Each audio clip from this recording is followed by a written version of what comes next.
And I can also adjust your headphone volume if it's too low or too loud. We got a lot of deaf people in here.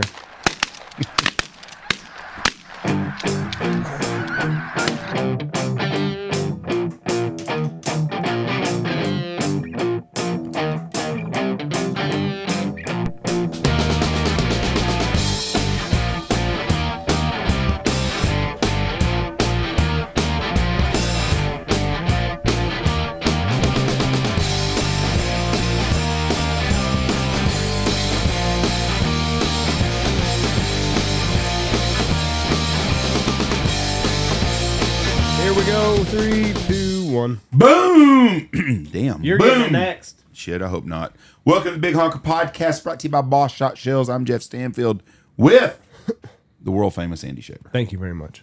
With us Feeling better today. already. You still from Throckmorton, is that safe to say, or from Knox City itself? I claim Knox City at times. Okay. From Knox City, Mr. Russell Walker. Russell, how you doing? Doing well. Thanks for having me out. You are, I guess, you run one of the largest fuel distributors in the United States. Is that safe to say? No, we're not anywhere close to the largest. We're You run a pretty big one. small. Are you small? Yes. So I don't know much about the fuel business, except I go to the gas pump and I buy gas. Right. But I've always had lots of questions about it. So my question is, when I'm buying a gallon of gas, how many different people are selling that to y'all? Just one supplier, or is there multiple suppliers? There's multiple levels. You got your supplier that's at the rack, like your Valero, Delic, those guys, and then there's levels below them, whether you can buy it direct or if there's a wholesaler jobber that guarantees so many gallons of sales a day that they get a better deal, so you can go through them, or we buy direct as well. So, and then if we sell it to end users as well, plus the other stores. So Like a truck, unbranded is what we sell. unbranded. Is that 5,000 gallons? Is that what's on the Basically 8,000. 8,000 gallons is on a semi truck that you see that's a hauler. Right. You buy that somewhere, and let's say we're just going to say fuel's $1 a gallon, and that's what I'm paying at the pump. What kind of markup is that? 10%, 20%? And I know you don't want to tell your business. And I'm just, for the average person though, what's If we're making 20 cents, that's pretty good margins on a gallon of gas? and that doesn't. So when it's $4 a gallon, you're not making near the money Still you making are. 20 cents a gallon. Yeah, that's not good then. So the capital outlay's pretty big when it's twice as much as it is, and we've seen that. 10 years ago. So when gas is Hurricanes. $4 a gallon, you ain't making no freaking money. You'd much rather have it $1 gallon yourself. Right. Then. Yeah. Okay, that makes sense. And the way I understand, from hearing my father-in-law talk, that 20 cents has come up considerably just because there's not as much competition as there was when he was in the core of his business. That's interesting. It's so many things in America that there's different ways to make a living that people don't realize. I mean, if you just 100 years ago, if you just said, "What do you do make a living?" I sell fuel. People thought you lost your fucking mind. There wasn't that much of it. Hay? You selling hay to horses, or Yeah. I mean, or just Fossil fuel. There's all kinds of different ways to do it. And the fuel business, because we all take for granted, everybody in this country takes for granted you're going to go to a gas station and be able to get gas. Right. And getting it to that point is not always easy. No, it's not. Currently, the rack in Big Springs is down, so you can't get it in Wichita or Abilene, San Angelo. So you go sit in line at Ardmore, Oklahoma City. And sometimes the truck drivers there 5-7 hours waiting to get loaded, so they get one load a day. And So we're in a fuel shortage right now in our country? no, I wouldn't say that. We're in a refinery shortage. I keep hearing that. It's you can't build a new refinery because of the red tape, and it's just difficult to get something like that passed. So If they built 10 more refineries in our country, would we see fuel prices go down? depends on what they do with the drilling side of it. So if they're going to allow more oil production, or one of the biggest reserves is in BLM land in New Mexico, and they had a stranglehold on that until Trump got back in. So And so now they're drilling there again? right. Because my buddies are in the oil field right now. What's oil, $60 a barrel right now? They're not making the money that, I think $80 is about where they need it to be. I mean, they would love it to be to 140, Well, but at 80. then you got $4 gas again. That's right. So But Billy Bob said that ain't right in Landman, Jeff, and that's like a documentary. Yeah. He's not a landman either. He's running an oil company. Well, But $80 a barrel, they're making money. Oil, gas is affordable to everybody, and the economy's running pretty good. Right. You get below 60, you start losing people not working as much. Right. And, exploration around here has been down considerably. There's not many new holes getting punched. They've tapped the resources around us. Right. That's not going to happen here much anymore. They tried to do some horizontal in Throckmorton County 10 years ago, and that really hadn't, nobody's done that since then. So I don't know. now did you play 11 man in Throckmorton? I did. When did they go down? First year would have been 04 was 6-man. We played 11-man football when you were a freshman. That was their first year. No. We played 11-man against. Throckmorton? I think so. No, I don't remember that. Yeah, well, I was on JV, so Well, or your 8th grade, maybe in junior high. I think you played Throckmorton probably in junior high. never played Throckmorton. You never did? No. I know that I went to a game and Throckmorton came over here and played, and maybe it was your 8th grade. It was a pouring down raining some bitch. I remember that. And that was last time. But that was a big game back then. Yeah, the 6-man games were always pretty good. We all went to state like y'all's first year at 6-man, didn't you? Because 04? They got beaten the semis by Richland Springs, and then one state in 05. That's right. Yes. Because Your senior year, Yeah. y'all had the numbers to play 6-man. well, we didn't. Well, alignment came out We would have beat y'all probably then. sophomore year. Quentin Spells would have been unstoppable. Yeah, that'd been tough. Sophomore year was when realignment came out, so we were locked in my junior and senior year, and then when numbers came back out, my senior year is when we dropped down. What year did you graduate? 06, and then we played football 6-man. 07 was our first year in 6-man. So you didn't play 6-man. I didn't. I was the last 11-man. I see. I hate 6-man football. It's different. It's a good game for the small schools. They have keeps, no choice. Keeps them competitive. I watched the 8-man game in Montana years ago, and I liked that game. It seemed better than 6-man. My dad played 8-man in Kansas. My dad had a full ride to Nebraska as a defensive tackle. And in 8-man, he said, was a lot like 11-man. It is. And Well, you got your linemen. You got a couple down linemen. A That, center and the Center's not eligible for a Center's not pass. eligible. Or guards, right? The center and the 2 guards couldn't go out. I think. Likely. I think the seems center like and the it'd be 2 right. guards. Had Linemen or an linemen? end. Yes. It was basically their tight end. Yeah. yeah. I've never seen an 8-man game. We don't even have it in Texas. It's 6-man or 11-man. I think Oklahoma might have 8-man. I don't even know if they do it anymore. I know North Dakota does because we were up there and they played 8-man football. I'd like to see a game. Was 8-man Gory 8-man years ago? Did they not win They the won 8-man state state championship? They may have an I 8-man. believe so. Yeah. I wish that we would go to 8-man at 50 to 100. But the officiating and all that stuff's hard. And then it's hard to find games to play. Or I would like to see us play 11-man from 50 to 100 and just them 11. Because you'd have years you'd be pretty good or not. Because we've had enough kids play 11-man football. Not now. Well, now we don't. Well, we could. You just wouldn't be very good. Well, now we'd be division, the small one. We are. We'd be 6-man. But when we had 20 kids playing football, you could play 11-man football. No, it always kind of seemed in Throckmorton that we had 6 that were pretty decent and had 5 that could, Yeah. Placeholders. yeah. Yeah. But Made you're it playing tough. other schools just the same way, though, if they're all the same size. What sucks is when you've got 105 or 6 or 7 kids and you're playing 11-man and you had to play against a school with 200. No, we played Windthorst. They won state my sophomore year. They were in our district. That was always a hard-nosed fought game. I mean, those kids there were When did you tough. graduate? 98. Was Bill Green coaching then? He was.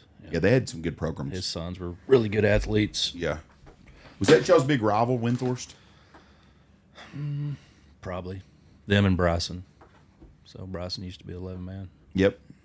All them little towns. Every town out here is dying. Yep. And I don't know what the answer is.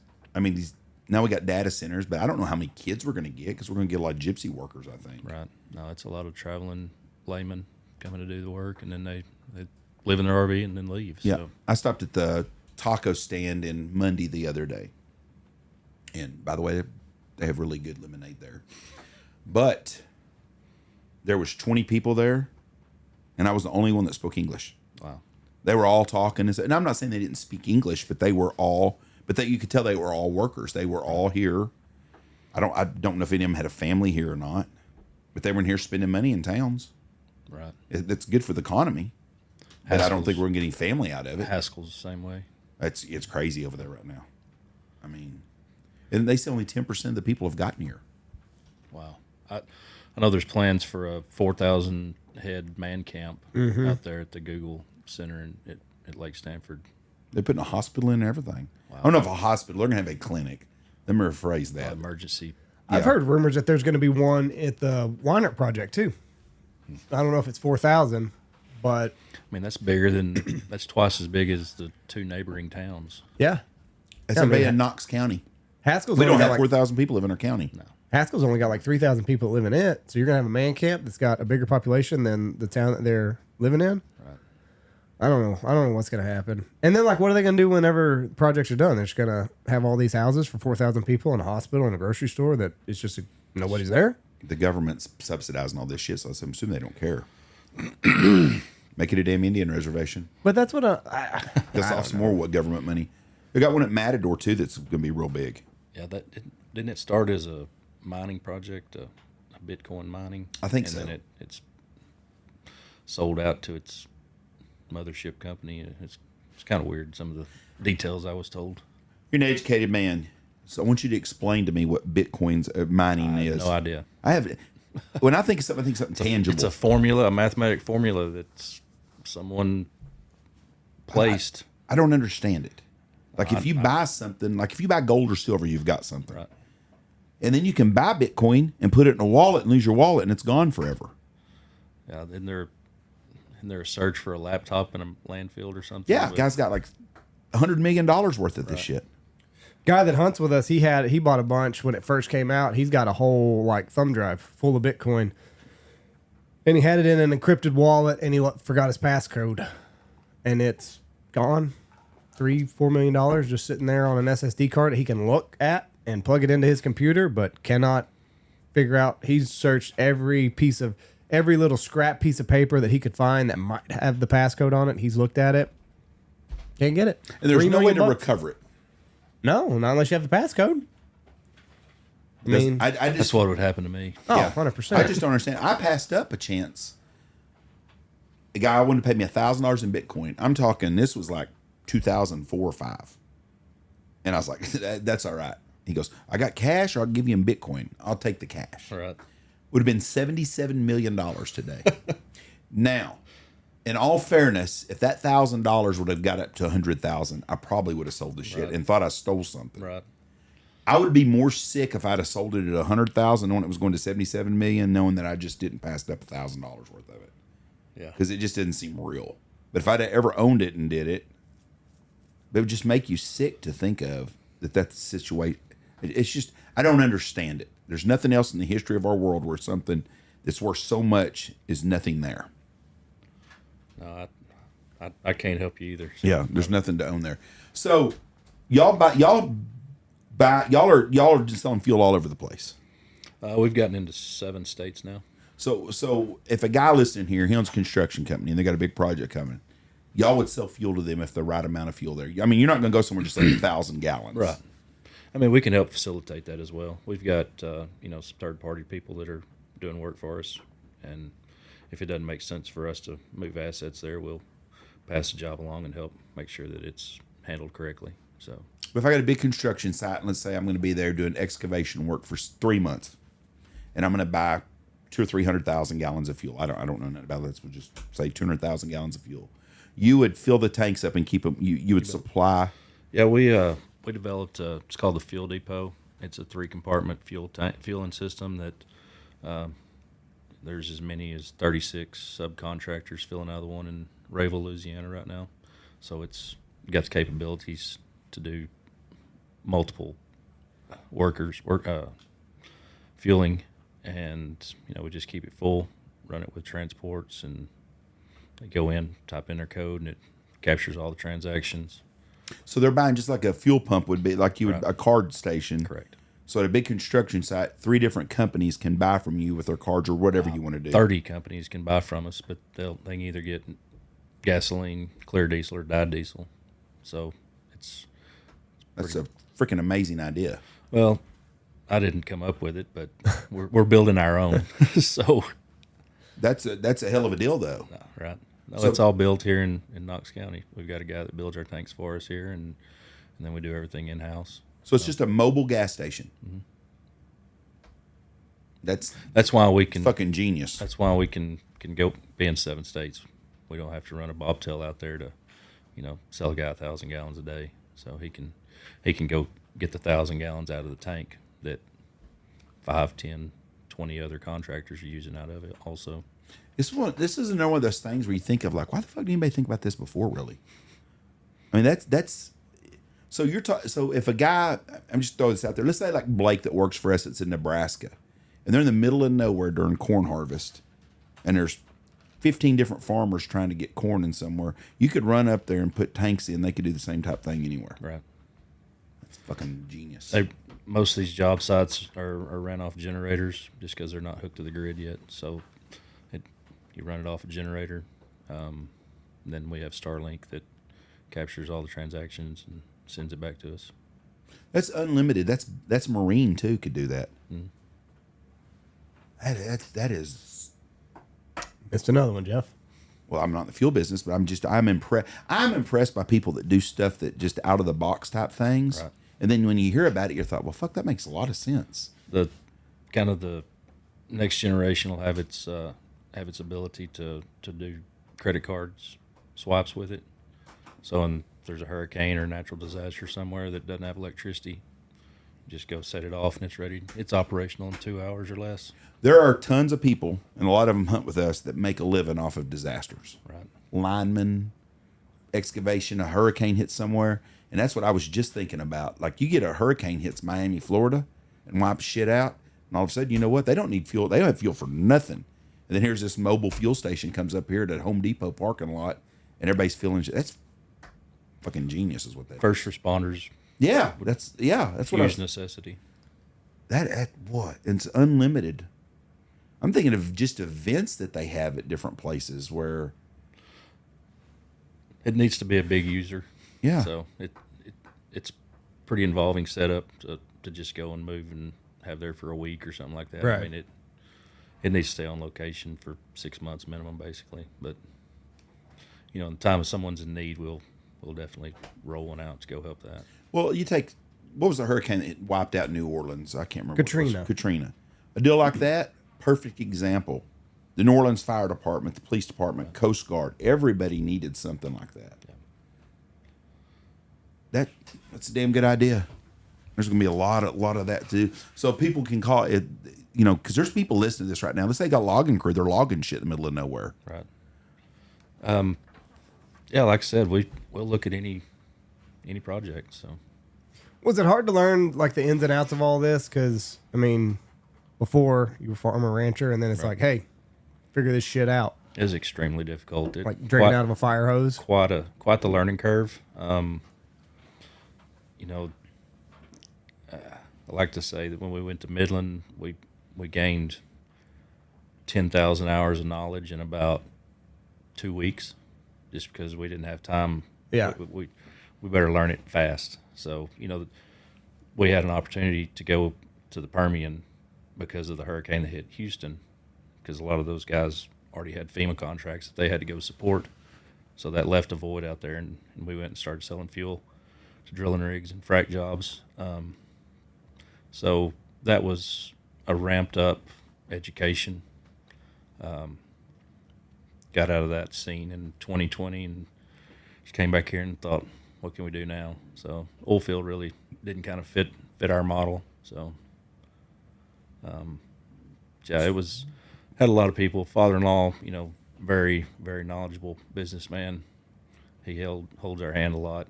Doesn't let us walk off the cliff. So Y'all taking it to a different level, though. Yeah, probably. I mean, I've lived in Knox City for 30-something years. I've been buying fuel from y'all for 30-something years.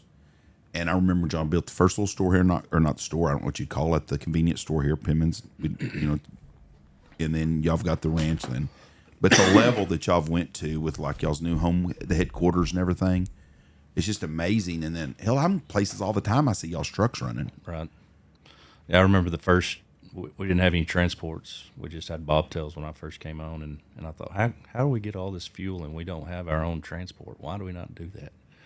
So we got a transport, then we got another one, then we got 7, and had them running in Midland, had 4 or 5 still here, and had some guys leased onto us. And it's just you find a need. Now I guess 2 years ago we started hauling our own propane just because you couldn't get trucks. When everybody needs propane, how do you become the first one on the list? Well, Yeah. you have your own truck. That's how. So, Right. Started doing that the last 2 winters. But no, it's just been learning what we need, what our customers need, and try to be able to support them better. Well, the world's going to run on fuel. Right. I got news for them. I like to look at it that if they call us, fuel doesn't need to be their concern. One of the big ranches called us 2 years ago, said, "Hey, we can't keep fuel. People we're using, they're always letting us run out. What can we do?" Told them what some of our options were, and talked about it. After that summer, I think they farmed 20-something thousand acres. I went and saw him for Christmas and took him a cap. Anyway, he said, this is the first summer that I never ran out of fuel. And I said, well, I told you called us for a solution. Yeah. I said, this is our job. I'm not trying to be a smartass. This is what we do. Yeah. Let us help you. So, no, it's been a good relationship with those guys. Is there any money on the EV side of things, like these charging stations, like to put one in versus what you'll get off of it? Is that lucrative at all, or is that pretty straightforward? I mean, it's just a hookup. What little I know is you don't charge for them charging their car in your parking lot. Oh, I didn't know that. I thought it was like $10 or something like that for No. 200 miles or whatever. He's exactly right. I think the electric charge is all it is. Yeah. I think it's just you're trying to.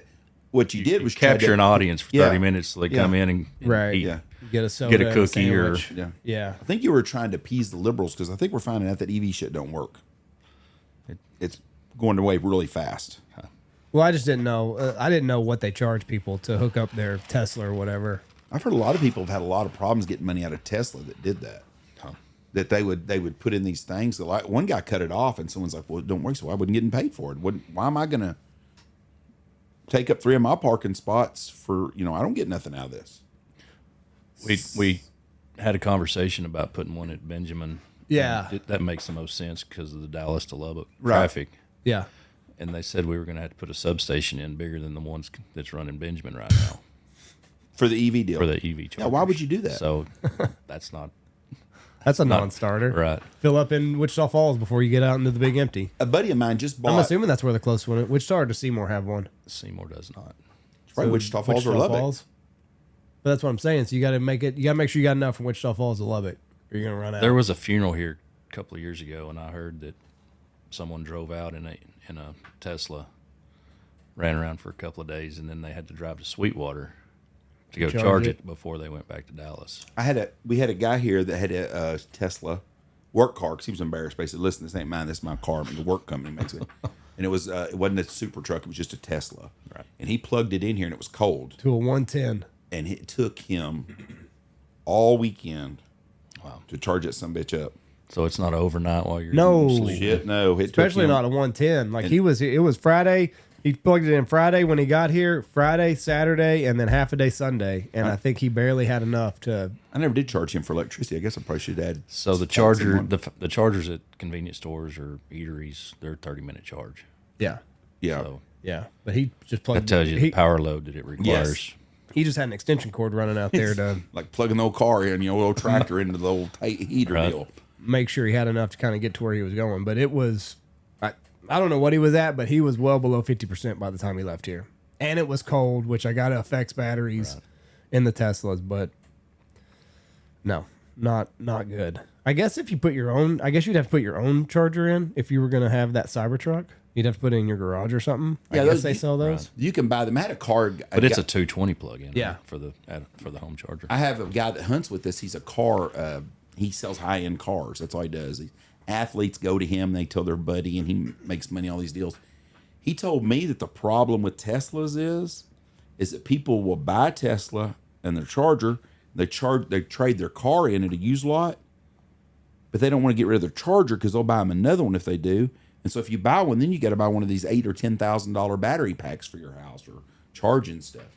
It doesn't fit into America. We're a fast-paced country.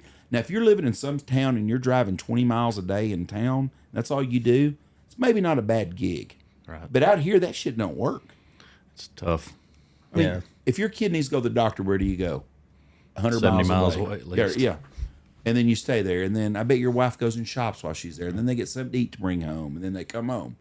You know, and then maybe the next day she's got to go. How many times Lindsay had to go to multiple times to go to a place? Go to Lubbock and back. Right. Can't do that shit and charge your car. I ain't got time to sit around for 3 hours.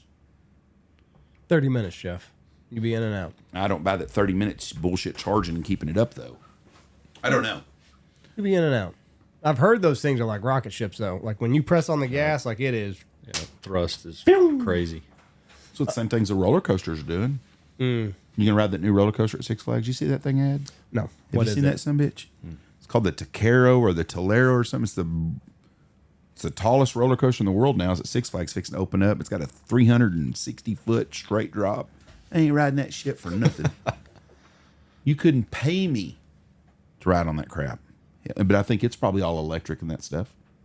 Dirk was telling me, a guy from Boss, he just bought it's like a hybrid. Can run off electric, run off gas, can run off both. But like you just step on that gas and you're off like a rocket. I think he told me you can go for 30 minutes on an electric motor. 30 miles. Or 30 miles, I mean. And then you could run.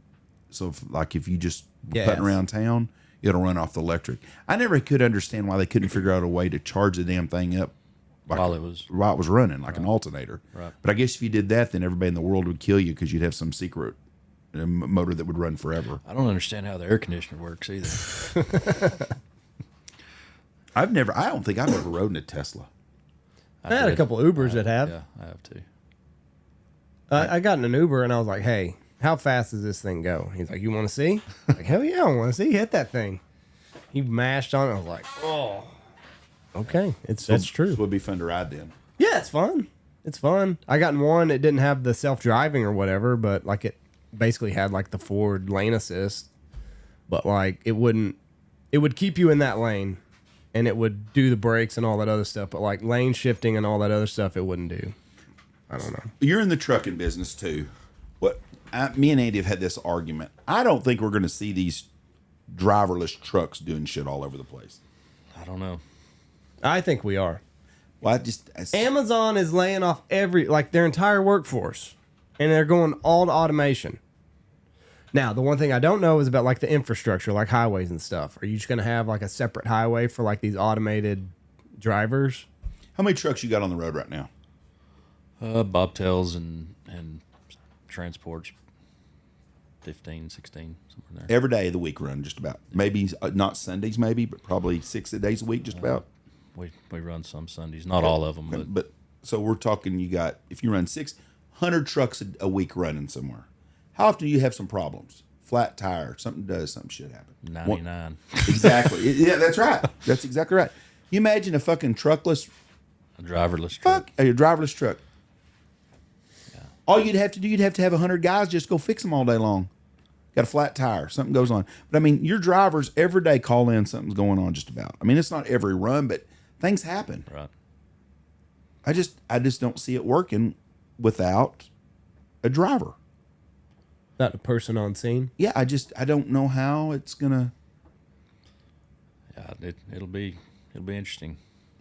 Maybe They're tires working are gonna towards it. I think they are. I think this is going to be something that we see in our lifetime. Doesn't Google have Yeah. 8 or 10, 12 of them that they're running from California to New York daily? With nobody in them. Nobody. Well, like Amazon, I think UPS has announced that like they're going driverless. Like I think this is something. Yes, there's a lot of problems that they're going to have to work out, but I think in our lifetime we will see driverless 18-wheelers. Are you going to have to driverless walk out to the UPS UPS. truck and pick your package, or is it just going to be their transport guys? I bet they'll figure everything out to where they can get it to your door. Once McDonald's in Nashville, Tuesday morning or Wednesday morning, don't matter, I guess. One of the kiosk ones. Nobody working in there except for the guy that brings you your food. That's it. Now, they had a guy, I'm assuming it was cooking in the back, but they don't have nobody. No ladies, can I help you? Everybody push the kiosk. There's 24 guys in there waiting. Guy comes in, 106, 107, 108. You go for a good deal. They call us. We go get our order. Go get this guy. Goes, hey, He goes, why is everybody in front of me getting their food, not me? I had a legitimate complaint. I would be the same way. Fucker, quit cutting shit out. You're making it hard on the guy in the back. That's probably why. Anyways, and he had a good point. One guy says, it's just me right here. So I'm assuming one guy cooked and one guy just done stuff up. They had nobody up front to help do anything. I don't like that. I want personality. I want someone there. Now, when I go to y'all's place and have breakfast, What personality are you getting at McDonald's that you can't live without? well, not personality, but if I want to ask somebody something. Somebody with an attitude? You know what Dirk did? Dirk went back behind himself and got the straws I didn't put in the bag. Because there's nobody there. When I go to Penman's and breakfast in the morning, and you've got the best breakfast in town. That's good. Those two old ladies give me more shit when I go in there, and they give me shit too. Yeah, they're going and to. I like it. Yeah. That's right. You like that You shit. bet. I hear about being bald and fat. They say something to me, smart ass, all the time. She really can't say nothing about me being bald though, but they say something to me all the time. It's personality. Yeah. You got something in there. There's a line of people in there waiting, but you're getting good, fresh food from somebody. Jeff, if somebody You ain't called getting you, that if somebody shit. called you bald and fat at McDonald's, what would you say? I'd laugh. I don't. No, I'm you would not. Well, You'd I'd be- say you'd something be- smart back to you'd be them. all sorts. You'd be nine kinds of pissy. No, I would not. That the little 16-year-old bastard working at McDonald's said that you were overweight. If you're fault and bad, or if you're fault fat and bald, and you got a fucking problem with it, lose some weight and get some hair. But you're not going to take the lip from a 16-year-old. Well, at no, I McDonald's. give it back to them. It doesn't bother me. But the customer service is what you're going to miss when you go to automation. That's what I'm getting at. Funny story. The two ladies there at the store, they complaining or mentioned that they were getting tired of having to roll their own tortillas by hand. So Yeah. thought, we got to figure this out. We don't need them leaving because Yeah. getting tired of pressing tortillas. So I get on YouTube and check out some tortilla presses, get one, spend considerable amount of money for it, take it to them, get it set up, have to put a 220 plug in the wall. I bet I already know where this is going. They used it like 3 times. called me and said, this press isn't any good.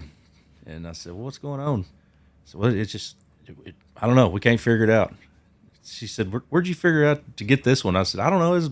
I watched a YouTube video. I said, but the problem might have been there was a white guy that was running it. Right, yeah. Yeah. Oh, boy. They like to remind me of that. No white man knows how to make tortillas. Are they hand making them still then? They are. Yeah. I'm telling you right now, if you want good breakfast in Knox City, go to Penman's. Their lunch, too. Their lunches. Mexican ladies, damn good. Rachel and Janie. Janie. Yeah, boy, they're good. And they will give you some shit, especially if they know. It don't matter if they know you're not. They're going to give you shit, and they talk to each other the same way. Right. I People called them during the winter storm and just check on them. You know, they didn't come for 2 or 3 days, and I called them on like Wednesday night. When I answered the phone, I said, I want a carne asada, an egg, and a boat. And she goes, you can kiss my ass. And I started laughing. She goes, who is this? And I told her, she goes, oh my gosh. Oh, my gosh. I said, it's fine. But that's the way they are, though. But people like that. Yeah. But their food is excellent. It's the best food in town. It's very And good. Michelle will be like, listen, I'll be out scouting in the morning. She'll call me later. She goes, now, if you really, really love me, you'll stop by and get me the potato, pico, not pico de gallo, Piccadilly? Picadillo. Picadillo. She goes, you get me a Picadillo burrito. And I stop and get them in there. And I like Spam, egg, and cheese and potato, and they do a good job. Spam is good. Yeah, they do a good job. But it's homemade stuff. It's a homemade breakfast. They've turned me on to the chicharrones. What's that? The Pork rinds. Pork rinds? So they make In them the homemade burrito? there? Stellar. Really? In a burrito? Absolutely. No way. Seriously? I had to try. Yes. I would have never even thought that. Yeah, they're good. Janie worked out here for a few years, and she was always a spitfire out here, too. Yeah. Like, just giving everybody shit. And Is Moose still working there, Monica? Yeah. Yeah, Moose worked out here too. She was a good hand. They're a good team. They're The whole great group. ladies. Yeah. Personality just really works good in the mornings there. Especially in that town, because with oil field guys and these data center guys, you don't put their there's a difference between not putting up with shit and being rude to someone. Right. They do their job and they don't put up with no shit, and them guys know it too. And those guys they expect that. There's people that, I've lived over here for 10 years now that I've never seen before that they're regulars now in the store. I don't know where they're coming from. I don't know if they drive over from high school or. The breakfast you can't get you cannot get a better breakfast than we have right there. what'd you hear Rachel saying about pancakes one day? I don't need to repeat that. Must be a good story. then. Somebody out of town came in she had a waffle or pancake sitting in the hot box just for a display, and this guy said, "What all y'all got?" She said, "Well, we got burritos and this." And he said, "Well, y'all do waffles?" She said, "Yeah, but we got burritos." He said, "I'll take a waffle." And she didn't want to say, fucking burrito waffles, what she was basically telling you. yeah, Our burritos that are was really, like really good here. less than a month. She was like, "This guy wanted a waffle." Y'all sell waffles there still? They do. I didn't know that. Don't go ask her I'm for gonna it. go order Yeah. them before she Don't get go mad. asking her No, for 'cause she'll it. tell me, you take your fat ass home, let Michelle make you a waffle. And that's exactly what she would say in those exact words. I'll make you a burrito. Yeah. If you want a waffle, go home for that. I've told the younger two this morning, I said, y'all need to start paying attention to them cooking. I said, they're not going to do this forever. Yeah. I said, somebody needs to pick this up. Yeah. I'd love to stand there in the mornings and cook with them. It'd be a lot of fun. I went in there so I've never been there for like the 6:30 crowd. Like I'm always there either after that big push. The big push is early in the morning. Right. Well, yeah, like that's it. But I had ordered burritos I had a group of clients. We got done setting up early, and I was like, I'll go pick everybody up burritos. That freaking 6 o'clock, 6:30 crowd, I bet there was 10, 15 people in front of me. Right. And then I bombarded them with like a 14 burrito order, and they were scrambling back there. But I mean, walked in, got my burritos, and left. But I don't know how many tortillas they're wrapping in it or how many burritos they're wrapping in a day, but it's a lot. Could you imagine that family growing up? Because Mo's their sister also. Right. And she'll mount your ass in a heartbeat. She's the only lady ever worked out here I seen jump on customers' ass about all kinds of shit, and I love her to death. She taught that she was. What was the brother's name? Well, there was Roy. Yeah. And then there was Frankie. And I remember Roy. There's one brother that's alive still in Seymour, I think, is the last one. well, Spit it out. I can't think of his name. Worked for the city. Joe. Oh, Joe. Oh, Joe. He's a great guy. Blown up by the grenade. Let me tell you about OG. I'll tell you a funny story. I can say this. I don't give a shit. But anyways, so Joe was working. He was the outside worker at the city forever. He was in charge of everything. He come in my office one time at City Hall, and he's like, "Hey, bub, baby." He talk real fast and shit. And he hits you, and he'd knock the fuck out of you. He's a stout old fucker. Anyways, come in. He goes, "Yep, down there changing that water line." He goes, "Down there where the wetbacks live." I go, "What'd you say, Joe?" He goes, "Where them damn wetbacks are." I go, I start laughing. I go, "I've not heard that term in years." He goes, "What do you mean?" I said, "People don't say that. You're not allowed to say that." I'm Mexican. It don't matter what I said. He's calling them wetbacks. I was like, God almighty. And I hadn't heard that term in years. Right. And he just spit it right on out like no big deal. But yeah, that whole family, I think there was 13 of them. Wow. Because I think 2 brothers got killed in the, they had a mortar round. There was a doorstop when they lived, I think they lived in Cresio Springs or somewhere. And somebody knocked it over. And when it did, it blew up. And it killed a couple of brothers. And Joe, if you look at his arms, are all messed up from it. He's got shrapnel in it. He's got shrapnel scars in his arm. They just had it as a doorstop there. It was a doorstop for years after World War II. Somebody found it, just sit there, and it hit wrong. It went off, and just bad. But boy, they are a good lady. But them sisters don't put up with no shit, at all. They work their tail off. Hardworking ladies, and the food is absolutely amazing. If you want good breakfast in our area, you go to Penman's in Knox City.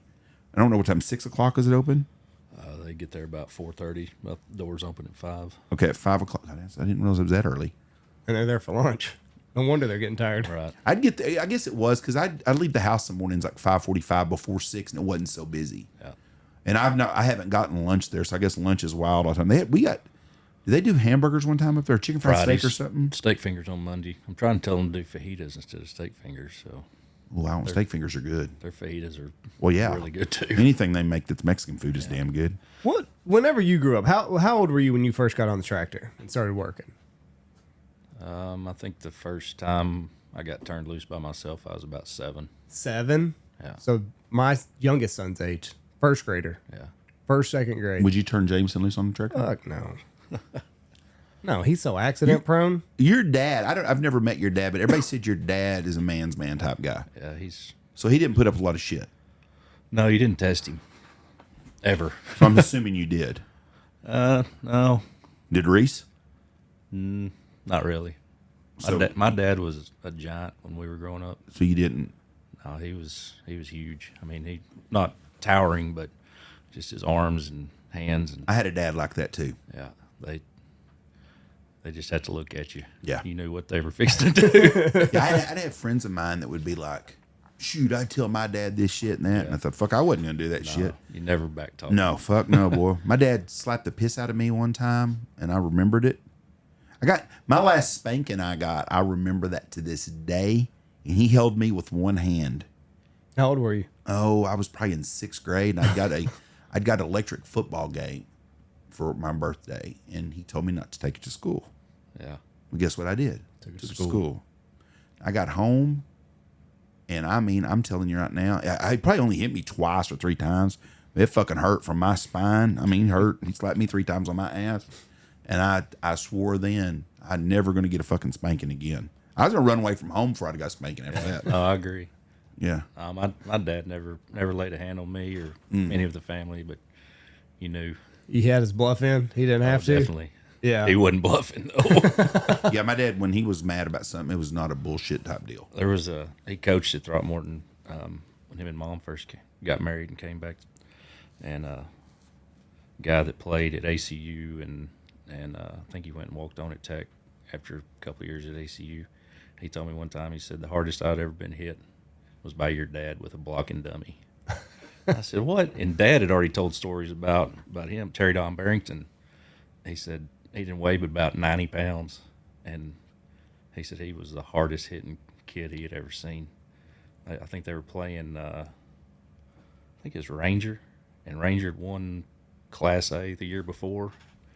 Dad said it was like second or third week of the season. And he said that coach was kind of a smart ass anyway. And he called up, you really going to start a 95-pound cornerback against me Friday night, Coach? He said, I didn't have the heart to tell him he only weighed 90 pounds. They're lying about his weight. And he said by the second half, he said they knew who he was. He said he'd already knocked one of their kids out and broke a helmet. And he said he was fierce. But Terry Don told me, he said, yeah, the hardest I've ever been hit was at your dad. And he said they took toe sacks and stuck a 4x4 wooden post down in it and stuffed cotton around it for the blocking dummy. And he said it'd come around the end. He said he'd just punch you with it. And he said just nearly knocked me out. Imagine a coach like that today. No. Everybody'd quit, really. Yeah. Coach Tyler take a damn paddle. I mean, our coach was a World War II vet and was on the Bataan Death March. Tough man. And he had a paddle. He whack you on your ass.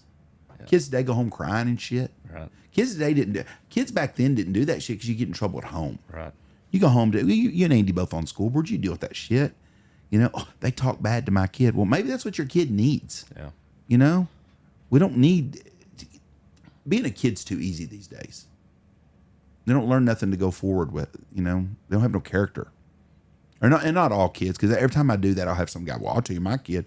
Yeah, there are some good kids. There's still a lot of great kids in the world, but we have a lot of kids that have no discipline at home or at school because at school they get onto them. Right. But I was just thinking, like, you know, you started working at 7. I started working out here 6th grade year, so 11 years old. But like kids today don't do that. And like, are you gonna have Reese work out here next year?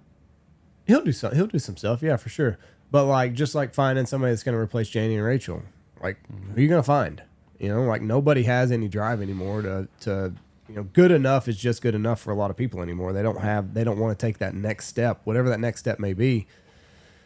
I don't know, like this. It's what I don't understand, you know, and I'm not on Facebook, but wife shows some posts or something every once in a while, and somebody makes a comment about doing just enough just to get by. And you go, okay, what is that? I mean, okay, your car's running today. What is getting by when it won't start tomorrow and it needs a new battery? I mean, you heard me just a minute ago tell you I'd like to find something to do part time. Right. Just because make some extra money. I got free time. I want to go do something. I don't want to. I could be a Walmart greeter, and I don't want to do that fucking job.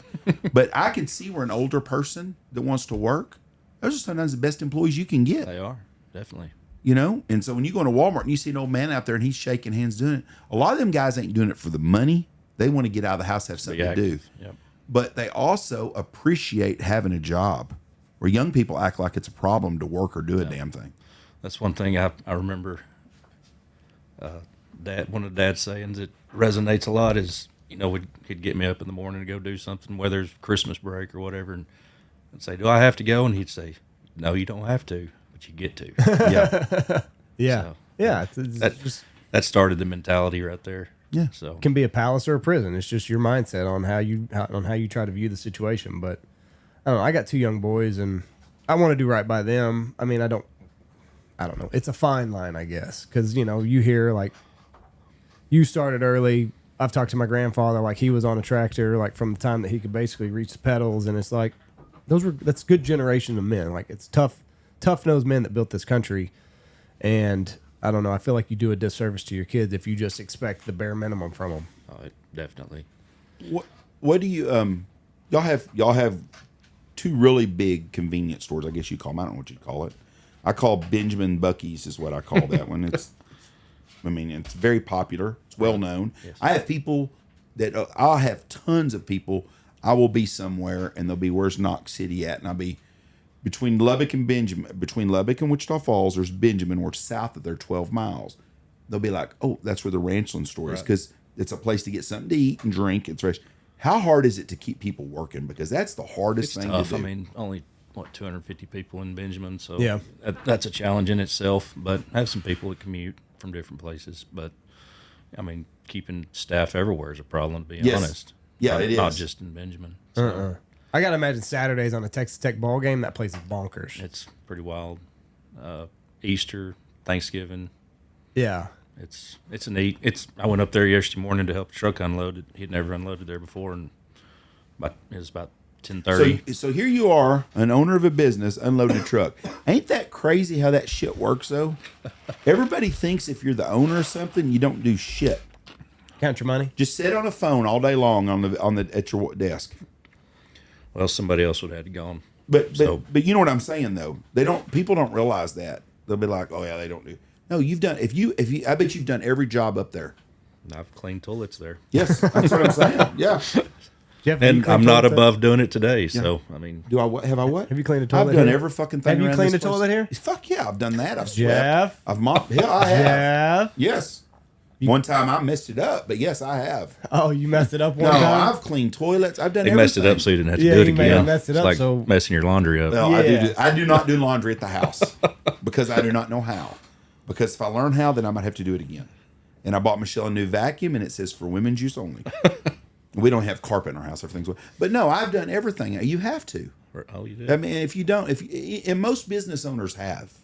Now, when you get into a corporate deal where you've got, you're a CEO of a multi-billion-dollar company, then yeah, you probably haven't done everything. But if you know an electrician, a welder, somebody that owns a restaurant, anything, any business that's growing, them guys have done just about or lady has done everything. I bet your wife's done just about everything at those stores. She has. Yeah. Jane, her sister has too. Yeah. I mean, that's a family business. Ray raised them in the store. Yes. I heard them tell stories about working there and stocking and cleaning shelves and frying chicken. I mean, If you don't know, I remember when you had first time fried chicken up here. An old chicken man Roland threw me out of a baseball game because I called him the chicken man. He chunked me out of talk. He was umpiring baseball, and Andy was probably in 5th grade. And y'all started doing chicken. And that was a big thing in Knox City to be able to get fried chicken. Right. It was great. Anyways, he threw me out of a ball game. I said, I got thrown out by the damn chicken man. And he tossed me. You called him the chicken man? Oh, yeah. Roland didn't care. Evidently not. He threw you out of a baseball He game. chuckled and laughed and told me to hit the road. I don't understand that. How long has he been working for y'all?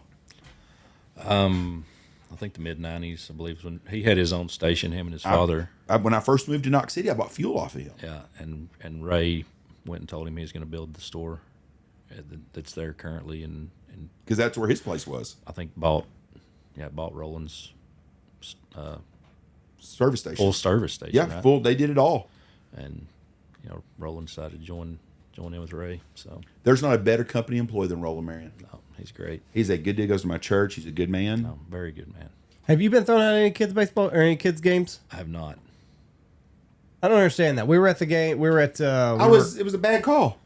If you're gonna get on to me, How for many saying times something- have you been thrown out though? I haven't been thrown out very many times. You got thrown out when Zach played in. That was a bad call. Okay. Jarek Wilde tripped over a bat, and they threw him out for sliding into home plate, and the bat was there, and he tripped over it and fell. Went head first. And I was like, "What would you do?"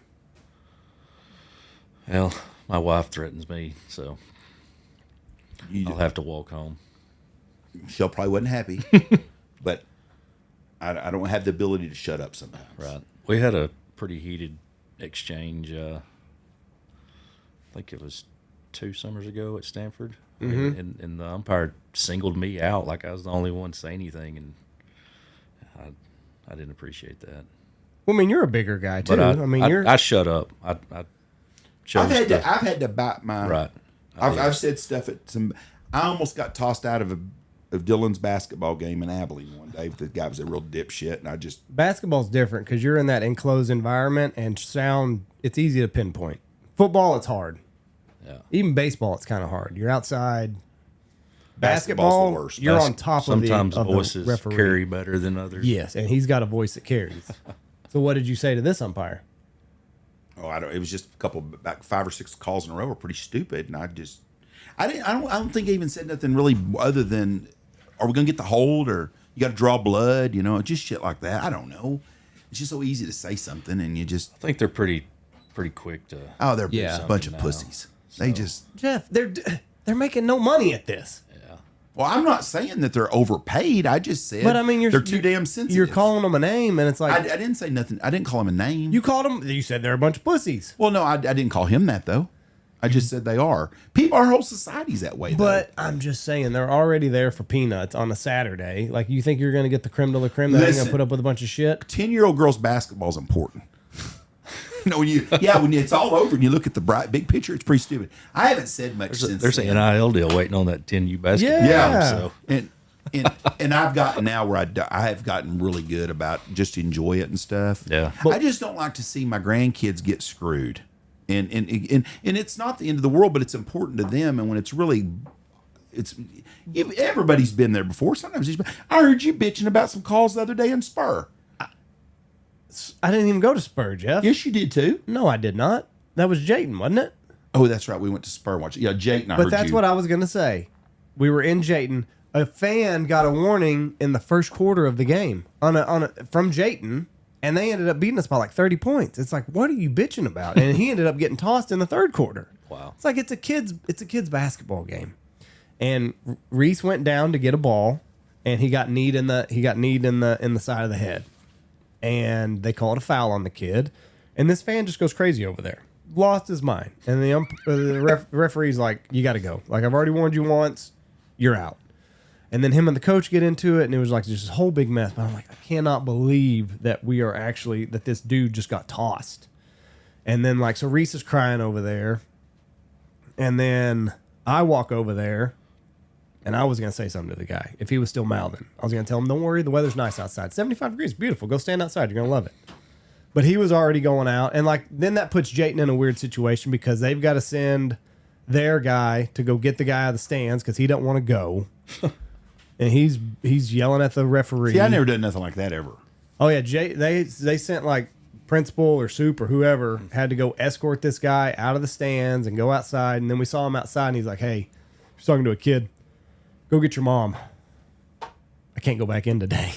So, but it's just like, I just cannot believe that we're worried about the kids we're raising, but that's the example that they get is People are getting thrown out of games when I was a kid. Jeff. I don't know. I don't know what to I tell remember you. that. And nothing ever changed. That's what's been going on forever. I don't understand it. It's Except a kid's game. it came on the ref to turn in the person or the school maybe, and then you got a letter from UIL that you were suspended for 2 weeks. I mean, Yeah. that was a big deal. I mean, people got belligerent to get kicked out of games 20, 30 years ago. When I was And they were rightfully thrown out. That's what I remember. Today's standards. Yeah. I did not know what the C word. I'm just going to be nice. I've said every other word on here, but I'm not going to say the C word today. I didn't even know what that was until I was 8 years old. And Todd Delzell's dad called the lady umpire that. That'll get you tossed. Now, in 1976, I can't believe we even had a lady umpire. But not only did he call her that, but he came out of the stands to go onto the field to call her that 3 or 4 more times. And they had a hell of an argument. I can imagine so. And I think everyone on our team was like, what's What's the C word? the C word there? And we didn't know what it meant. So Todd told us what it was, thank God, because his dad had told him what it was. So we all knew what it was. And He knew how to use it. And Bill has passed away a long time ago, so he's probably laughing listening to the story. But I did learned a lot of valuable lessons. But I was age, but I don't remember. People got thrown out. but people weren't as people were different back in the 70s. If I ever get tossed out of a little kid's game, I might move. Is that embarrassing? I might just pack up and I'm going to try not to reach that point. start a new life. When you played Little League in Knox City, it was different. We had 4 local teams and stuff, and I saw there's many men around our town elders, that I've seen getting thrown out of ball games. I was not the only Just person. ain't that big of a deal. Well, no, but it was back then. But I'm telling you right now, I'm not the only person in this Knox City got thrown out of Little League baseball games back when you were playing. Not even close. There was a spectator Saturday that got thrown out. Oh, during really? Our game. See there, and somebody got thrown out when you were From the visiting team. On the other side. Yeah. Like in the first quarter. What were they doing? Just being stupid? I didn't hear what he said. They don't doesn't give you take much. warnings no more. Like back in the day. No, it was. Yeah, back in the Gone. day. Well, and it was Sean reffing too, wasn't he? He didn't put up with anything. No. Oh, Sean Duncan? Yeah, I love when he refs. But like Sean, you say something to Sean. Okay, Sean ref the game that I almost got chunked out of Abilene, but the other guy said something. Yeah. Sean ignored me. He knows me. He doesn't care. That guy said something. That guy gave me that look. And Joe told me, he said, "Oh, shit, you got his attention now." I said, "Yeah, I better shut up." So I didn't say nothing else after that. But they're quick to throw a trigger. Right. Like before, you'd get the look or something and you'd know. Nowadays, you got to get him out of here. I almost got thrown out of one of your high school football games in Rotan. That's tough. They were holding off freaking night long, and I was hollering, "Hey, somebody holding!" And I guess they heard me and could see me in the stands. And I went walking up to get a Coke, and referee walked by me and he asked Wayne, he goes, "Who's that guy right there? Fix throw him out." He goes, "Oh, he's from Rotan." Wayne, he told me afterwards, he said, "Coach, guy was wanting to throw you out," and I told him he was from Rotan. I appreciate that. But now it comes back on the school, doesn't it? If a visitor at the high school level gets tossed, or if a spectator at the high school level gets tossed, I think there's like a mark against the school. If I'm it not has to be mistaken. addressed by the school. Yeah. It's no longer just Hey, he how, got tossed. how UIL and Yeah. that individual handle it. It's what I understand. It comes through your home school. So Yeah, and like it's like a 2-week suspension or something like that. first offense, right? I think so. And then is it the rest of the I'd be the remainder season of for the the- second? Is it that hard to get officials now? I guess. Yeah. Well, they were saying up in the Panhandle, like 1A or 11 first. I guess it'd be 2A, 2A and 3A. We're all playing on Thursday nights, so that the bigger schools could play Friday nights, so to accommodate the reffing shortage. You know what's crazy is we were playing a 5A school, which was the biggest in Texas at the time. And I remember the referees come on and talking, and Coach Tyler asked the guy, like, "Bill, what game you calling tomorrow?" "I'm doing Texas and Oklahoma." The guys that were doing our games in 5A at that time. I can't see any of the refs have been here going to call them. No, not 6-man or even small Class A. But I mean, this was 5, the biggest in Texas. But those guys would call our games on Friday night. Then they'd be like they'd be calling Baylor and TCU the next day. Wow. They were calling Big 8 and Southwest Conference games back then. Nowadays, you got Joe, the fucking mechanic guy that got off work, that just goes up there and puts a shirt on in the deal, and they can't get that guy to do it. Yeah. I don't know if you don't pay it. What do the guys make? It ain't much. Is it 300 a game? Maybe for football. I don't know. I mean, for 300 a game, you'd think some guys would do it. Jesus Christ, that's not bad money. Pretty good money. Yeah, For if you do a Thursday 3 night, hours, Friday night game, you make $600 a week. When I was in college, I knew some guys that called softball games. That's the only job they had. They'd get $10 a game. They'd call 4 games a night. Work from 6 to 10. Work 4 nights a week. They was making now $200 back in 1986 and 87 is a whole lot different back than it was then, because minimum wage was $3.35 an hour. So they were making what someone working full time was making a week. Right. Umpiring softball games. It says 135 per game. Wow. I do well enough for 3 myself hours? that I'm not calling a football game for $135 a game. But if you was paying me $500 a night, I would probably do some football games, Yeah. and I'd have to really think about it. What does an NFL ref make? $100,000 a year? Yeah, they should. I think NFL and college refs should be full time. Them guys are full time, but most of them choose Some to of do the other NFL. things. I know a friend of mine. His dad's childhood friend was a superintendent at a school in California, and then he reffed NFL games But also. yeah, they have other jobs, but they don't. I mean, that's because they choose to do that. Right. But you can make a living being an NFL official. Like Ed Hockley, I think he was maybe an attorney or something. Yes, he was. but those guys don't. But have $100,000 ain't a ton. If you're living in in California, I think they make more than that. I think they probably make $150,000 a year. They get benefits and all kinds of shit. Major league umpires, now that's a full time job because you work, 160 games a year or something. Oh yeah, they make $250. Okay, there you go. You can make a living at $250. Major league. Yeah, in the NFL, $250. I wonder what college makes. Might have a new side gig. 43 to 63. And those guys all have other gigs though. Right. $60,000 a year part time, working 5 months a year just Working on a Saturday. Saturday. That's pretty not a bad job. Yeah, but if you look at the amount of money that's being spent in the NIL and some of these programs, like you really want the fate of your season to be on a guy that's part time. I mean, college is basically He's making $5,000 a game. College is basically Semi-pro football. Semi-pro football. Okay. So So how much do you think he should be making? I just pay him what professional guys are making. These kids are already making what professional guys are making. They're making more. Some of them, yeah. Some of the guys making the NFL minimum are making less than the guy. I still say the kid at Oregon. He went back to Oregon to quarterback. He would have been the second player taken the draft. More. He's making $6 million. Yeah, more kid. He's gonna make $6 million at Oregon this year, which fucked the kid from Nebraska that took the transfer over. I think that's kind of funny. So he's making $6 million a year to play football 1 year. He would have been the second player taken in the draft. So he was going to be guaranteed to make $30-something million. There's no guarantee he'll be the second player in the draft next year or the first. Right. Because Arch Manning's going to come out, and people that hate Texas, he improved a lot, and he's got did. a lot of skills. Yep. 6'4", can run. He probably will be. They said if he came out this year, he still might be the first player taken. What's he making? 3.7? Isn't that right? Oh, I think so. I think he's getting close to. I think that's just what he's reporting. I think he's probably making about $10 million a year, counting all the different shit. He's on a commercial with one of his uncles now. Yeah, the Womby, or what is it? The glasses. Yeah. Warby Parker. Yep. But so the kid, someone gave him bad advice, I think, to go back to college. Like Quinn Ewers, he should have went back and played one more year of college because he's going to be done in the NFL pretty quick anyways. I thought he was out of eligibility.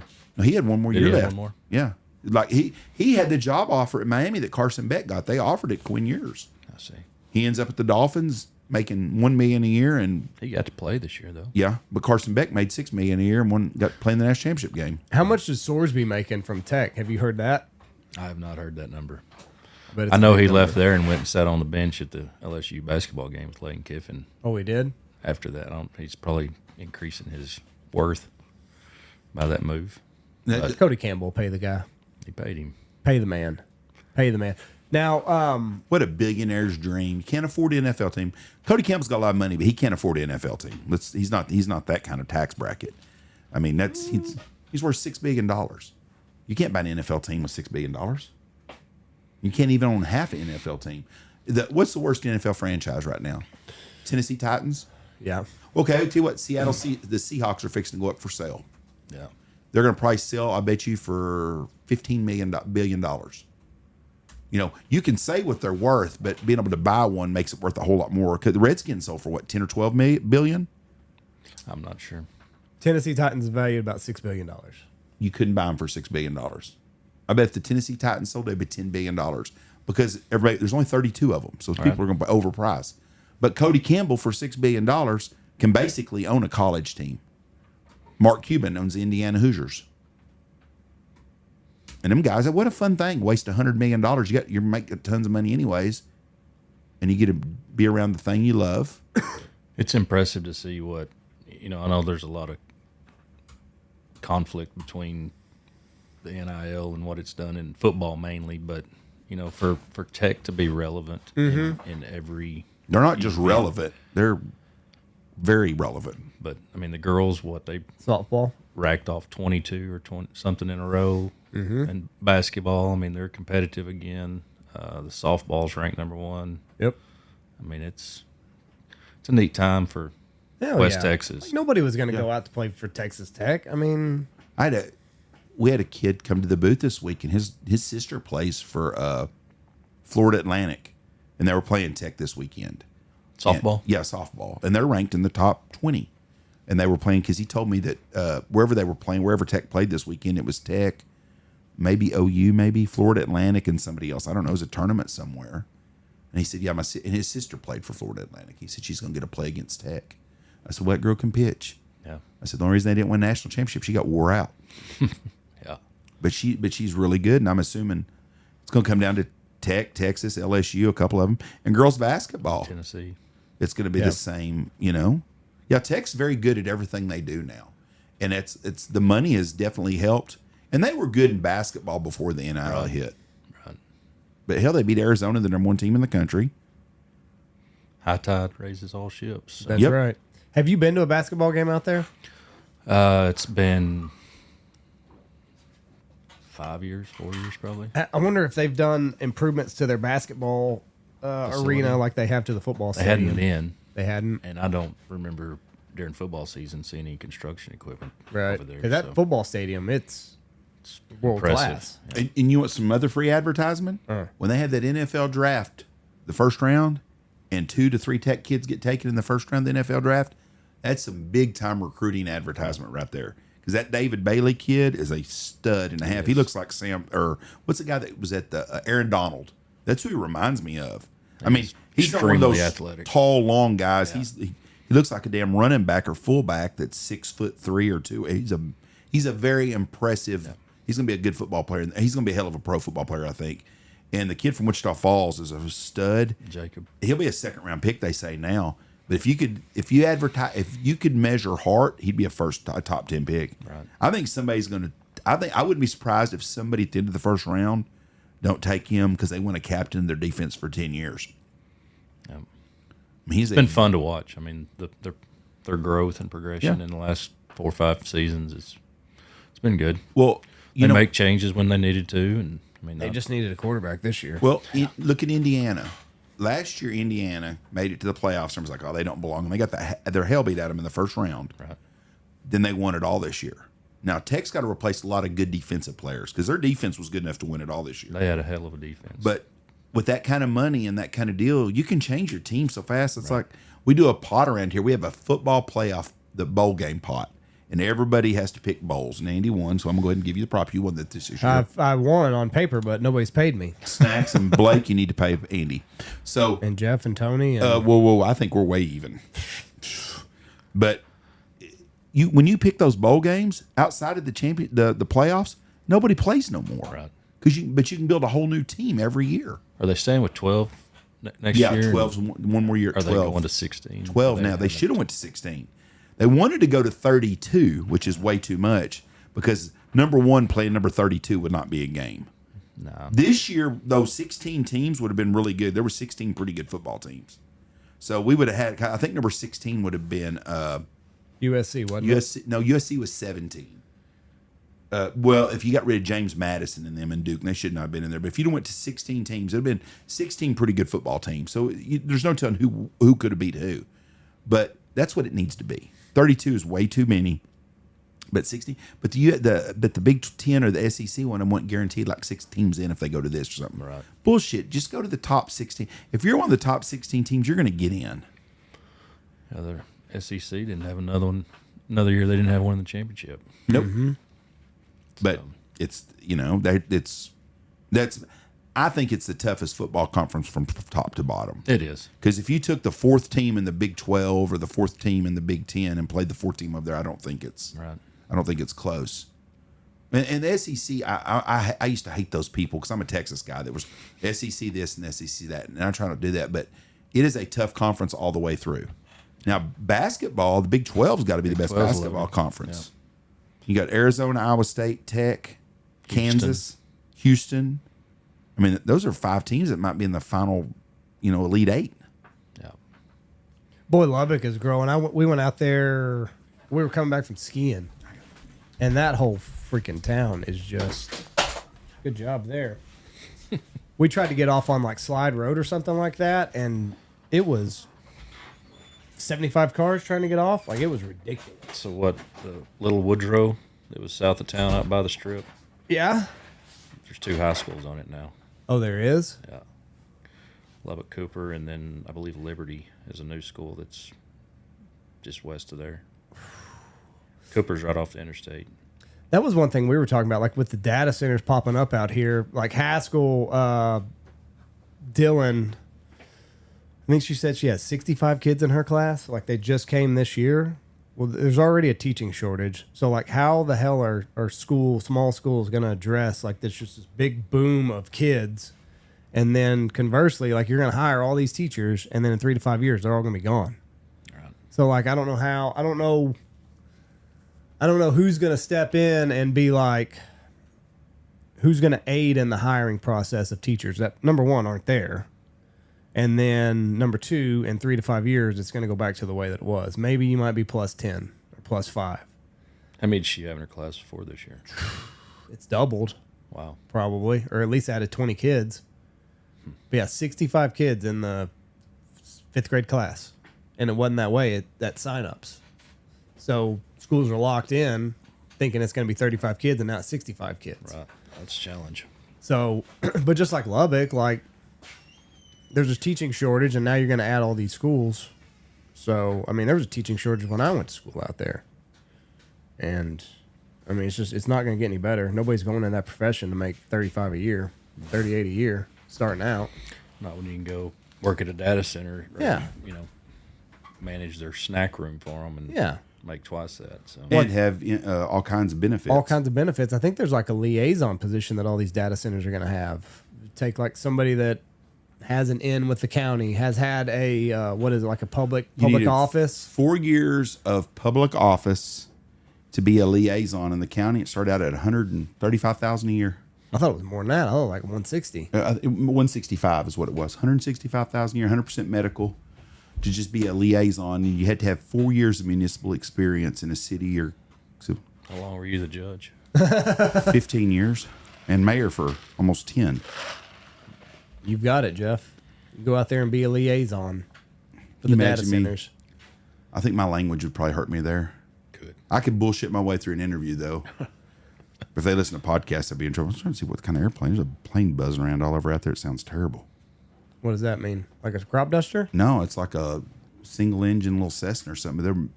It's like it's missing some pistons or something. I don't know much about planes, but it don't sound very good. And I was like, shit. Trying to figure out what little plane it is. I got a little app that shows you everybody flying around. You think they're going to crash? No, I just was curious to who's. It's the same place you see planes buzzing around unless they're looking at something. So, what's the future now for Penman's? What do you got? Just I don't know. We're looking at maybe adding a store or two. It's kind of what direction we're looking at going. 277. I don't know. We're getting a Chicken Express down there. Where at? In Haskell. Haskell. Got dirt. They're doing By already. Rodriguez Inn. And I was told Chick-fil-A too. Wow. No. That's what I was So, told. do you know if TxDOT made Chick-fil-A move in Abilene, or was that their own? I don't decision? know about that because I don't know if they could make you move, but I guess they could give you an incentive to. Right. Because that changed that flow of traffic over there a bunch. No, it was very congested, especially on holidays or. But the one in Wichita's the same way. The one that's right by Chili's, and they're remodeling it or were. I just wondered if you'd heard No, I had not heard if they did there was that or an not. influence on that. Or, I got the a- new location in Abilene's very nice. I got a TxDOT question for you though. Who's pulling the strings in Anson, Texas, to keep TxDOT from not? It's the only city that they didn't go around it. Bypass. I Yeah, don't know. and have you seen the work they're doing now right there by that Dansco, right north of Abilene by the data center? Right. You got that choked off. I can't understand how that's the only city that hasn't had a bypass around it. I don't know. Somebody pulled some strings for sure. You had to get that done. I saw, I think Times did a whole article on the housing shortage in Abilene because of the data center. Just trash in Abilene. Who did? Times Magazine. Time Magazine did? Yeah. Oh, I know Texas Monthly is supposed to have a big article on it too coming out. Times Magazine talking about the housing crisis that's going on in Abilene. Said there's like whole families that are going to like the homeless shelters now because they can't afford rent. I feel sorry for people. Can't get a room. Can't get a hotel room. If you were renting, I guess landlords are seeing like what they could get from the data center, so families can't afford rent anymore. I don't know. There's a Watch how I'm fixing to flip this right here. You ready, Russell? Let's go. Andy, you have a house in town, right? I do Okay. and an RV. Okay. Now, this house that you're renting to folks, They're all data center people, Jeff. are you thinking of the poor working family in Knox City? No, absolutely not. Okay, They're there you already go. established, Jeff. They already have a nice Yeah. home to be in. So the only people coming to Knox City for an Airbnb were data center people. Nobody needs a house in Knox City, Jeff. I'm blood is not on my hands. Okay. As school board members, Could you imagine being a school board member in Haskell trying to hire some teachers? Well, that's what we were weird. talking about while you were peeing. Oh, there's no way. Dylan's class going to like 65 kids. What's been the increase of the whole campus? Do you know? No, but Hannah told me the other day that Kelby, Dylan's little sister, I think she's in kindergarten or first grade, that they've had quite a few kids come in at that age. Dylan told me she had some new kids, but she didn't tell me how many. But I thought they were at 65 kids. I don't know. That's what I'd heard. Okay, well then they're in 65 kids. She didn't tell me 65 kids, and I don't know what they had before. But I was told their high school 189 was when the school started this year, but they think that's going to be 800 next year. Now they don't have a place for 800 kids, and I don't even know where anybody would get these numbers. But they said only 10% of the people at these data centers are here now, and I've heard that from 2 different people have told me that. I should have asked the guy on the airplane yesterday. He was the expert on everything. But Yeah, but they're going to house 4,000 out there at the job site. yeah, That's not families. That's that's going to be just Right. laymen. I call them gypsy workers. Yeah. And there's going to be guys that'll come in for 6 months. They're doing concrete, and 6 months and doing this and this. But they said that this school's going to have 800 kids. Now I don't know where they get this number, but just if it went to 400. The lady that we rent our RV to, she said when she booked it, there are 60 people in my division here now. We're expecting 600 this year. That's just in her division. And that was Another one- RVs. That wasn't. No, she just, I mean, not 600. No, They're not no. gonna But I look mean, for- those people ain't going to be living at the man camp at Google's what I'm saying. Oh, That's what I'm saying. Those aren't Google people. no, they're just kind of on You their know, own. and now they're fixing to start the nuclear power plant over at Matson, and I'm assuming they're not Wind just farms going in on 380. yeah. And then I mean, just I read, and I do not know how true. You know, you read shit and you just don't know how true it is. But someone said in an article that I read, and I wish I'd have bookmarked it. 50,000 workers between Abilene and Wichita Falls during all this shit going on. Wouldn't be surprised. There ain't a town out here that's got more than 3,000. How big's Seymour? 32, isn't it? Yeah. Okay. There's not a town out here with more than 5,000 people, though. But 50,000 people in an area, if you took everybody together, there's not 50,000 people once you get outside of Wichita Falls and Abilene. Like if you get to Anson to Holiday, there's not 50,000 people in that area. Good for business, though, for me. Housing. Well, it's just it's good. It's I'll be the greedy capitalist. 10 years from now, when all this is done, we will never look the same as we do today. Yeah, we will not. And there's going to be I some, hope it's for the better. yes, but there's nobody I know out here that's excited about the change, because let's face it, we all like living out here for a reason. Right. I mean, you know your neighbors. It's pretty quiet. You don't have to usually lock your doors. I mean, you do, but you know what I'm saying? I mean, we're not big city. This is going to change the way we do things forever. And I don't know, you don't ever know what the future is going to bring. I know that the panhandle of Texas, and I'd consider us the end of the panhandle. We're not in the panhandle, but the big empty out here was dying, a slow death. Yes. I went to Spur the other day. It's a ghost town, basically. But all these towns are going to get revamped a little bit, but who knows how much long-term growth we're going to have. Well, let me tell you, the other day when I was snaking the kitchen drain line, I felt like I was underpaid on what I was charging. Snake That's in the rent kitchen. house. That's in the rent house. Oh, I thought you meant your house. No, No. shit, no. I had to go to the rent house. The kitchen drain wasn't draining. You were your own plumber. I was fixing to say, there was a coachable moment right there to show your kids how to snake the drain. Well, it was on a Monday. Yeah, trust me, I wish I'd have had some little bastards to force that drain down there. I felt like I was underpaid. So You you work go for back yourself. You go back to rent from 3 years ago, I'd have been looking to sell the bitch. If that's all, if I was only making rent off of what it was out here 3 years ago, I'd have had a for sale sign in the front yard. But nobody would have bought it, but now you can sell it. Yeah, our house is selling in town because some of the houses The house next to us sold. did it. Yeah. Well, you live up there on Snob Hill, though, too. That's a nice neighborhood. So it sold. It was out of town. I mean, you don't even know who bought it. Arkansas license plate. I bet they're data people then. That's where the people that rent an RV from, they're from Arkansas. The ones that don't speak English. No, they speak English. I thought our you were- RV, Jeff. Oh, okay. Our caravan. Yeah. So I want to hear this story because I'm in Nashville and I hear Tony told me, "Boy, I feel sorry for Andy. He is pissed off today." It was a kitchen drain. Yeah. So they did you tell them not to run the food? Yeah. And they did anyways. He's huh? getting red. Yeah. So Monday, I got a text Super Bowl Sunday. Kitchen drain is draining slow. I said, not a problem. I'll be there tomorrow. I was hoping that they just didn't know that there was like a garbage disposal there. I was hoping I was going to press the button and everything was going to start flowing. Was not the case at all.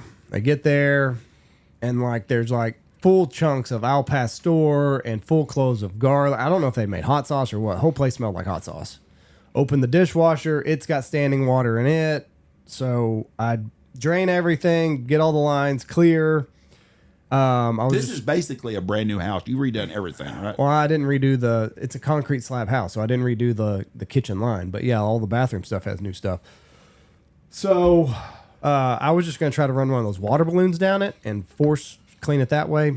That didn't work. So I needed the drain snake that we have out here. So I told them, do not run the dishwasher and do not use the kitchen sink unless you have to. Okay, no problem. I get there on Tuesday and... Did you say that in Spanish? Oh, yeah. Oh, yeah. Tony said Andy was fucking hot. If he upload ignorant motherfucker, then he knew what I was saying. That's what I walk into Tuesday. Let me see it. Gosh. Oh, I'd have been... Somebody just ran the dishwasher. Guarantee you.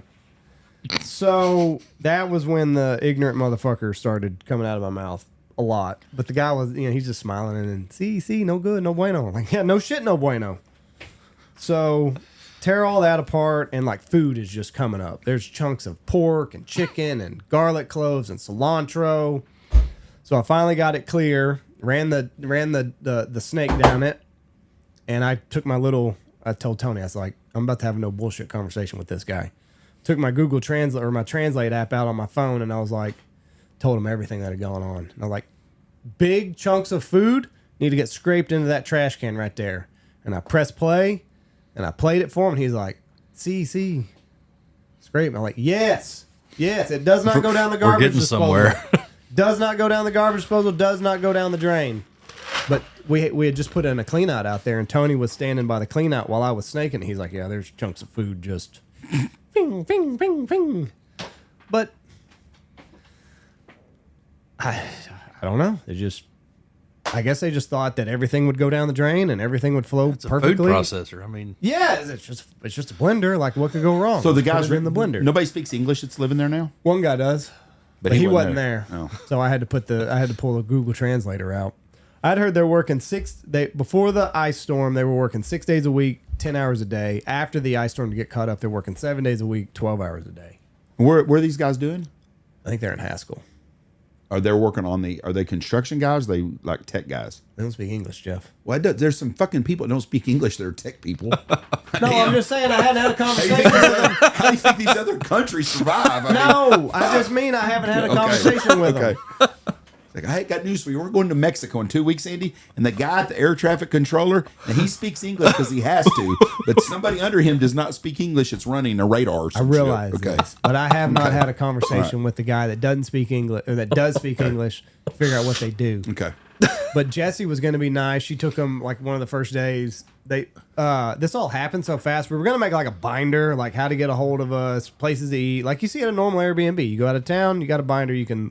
it's pretty small binder in Knox County. You got a couple places. We can also now I got to have it in Spanish for them to read it. That may be those people I've never seen before in 10 years. It might be coming to the store. Yeah, that's exactly right. Oh, see. But Jessie went over there. It was during hunting season. I was busy, so she went over there, introduced herself, gave cell phone numbers in case she needed anything. Took them cookies from the lodge. It was during hunting season. I go over there last week to do my maintenance stuff. All the cookies are in the backyard. They didn't even eat them. They threw mom's chocolate chip Yeah, cookies. they chucked them. They're on the back porch. Everybody else wants them. And Holy cow. So, have you ever had them? Hell yeah, I've had them. They're on the I'll back- go get them out of their backyard They're right on- now. They're on the backyard Just right got to now. make a batch for somebody. I'll bring you some. Perfect. I told Jessie, I was like, yeah, you know those cookies you brought them? They're on the back porch. Yeah, I didn't know anything about them. Lindsay brought some home right after we moved here, and I was like, "What's these? You don't know about these?" No, I had one. It was, you know about them now. So. Well, the Mexicans don't like them that live in my house because they feel Jessie sorry was for like- them. Jesse was like, "Shit, I was just about to take him another batch of cookies." I don't eat them much because they're here every day. Right. But they're as good of chocolate chip cookies as anybody makes anywhere in the country.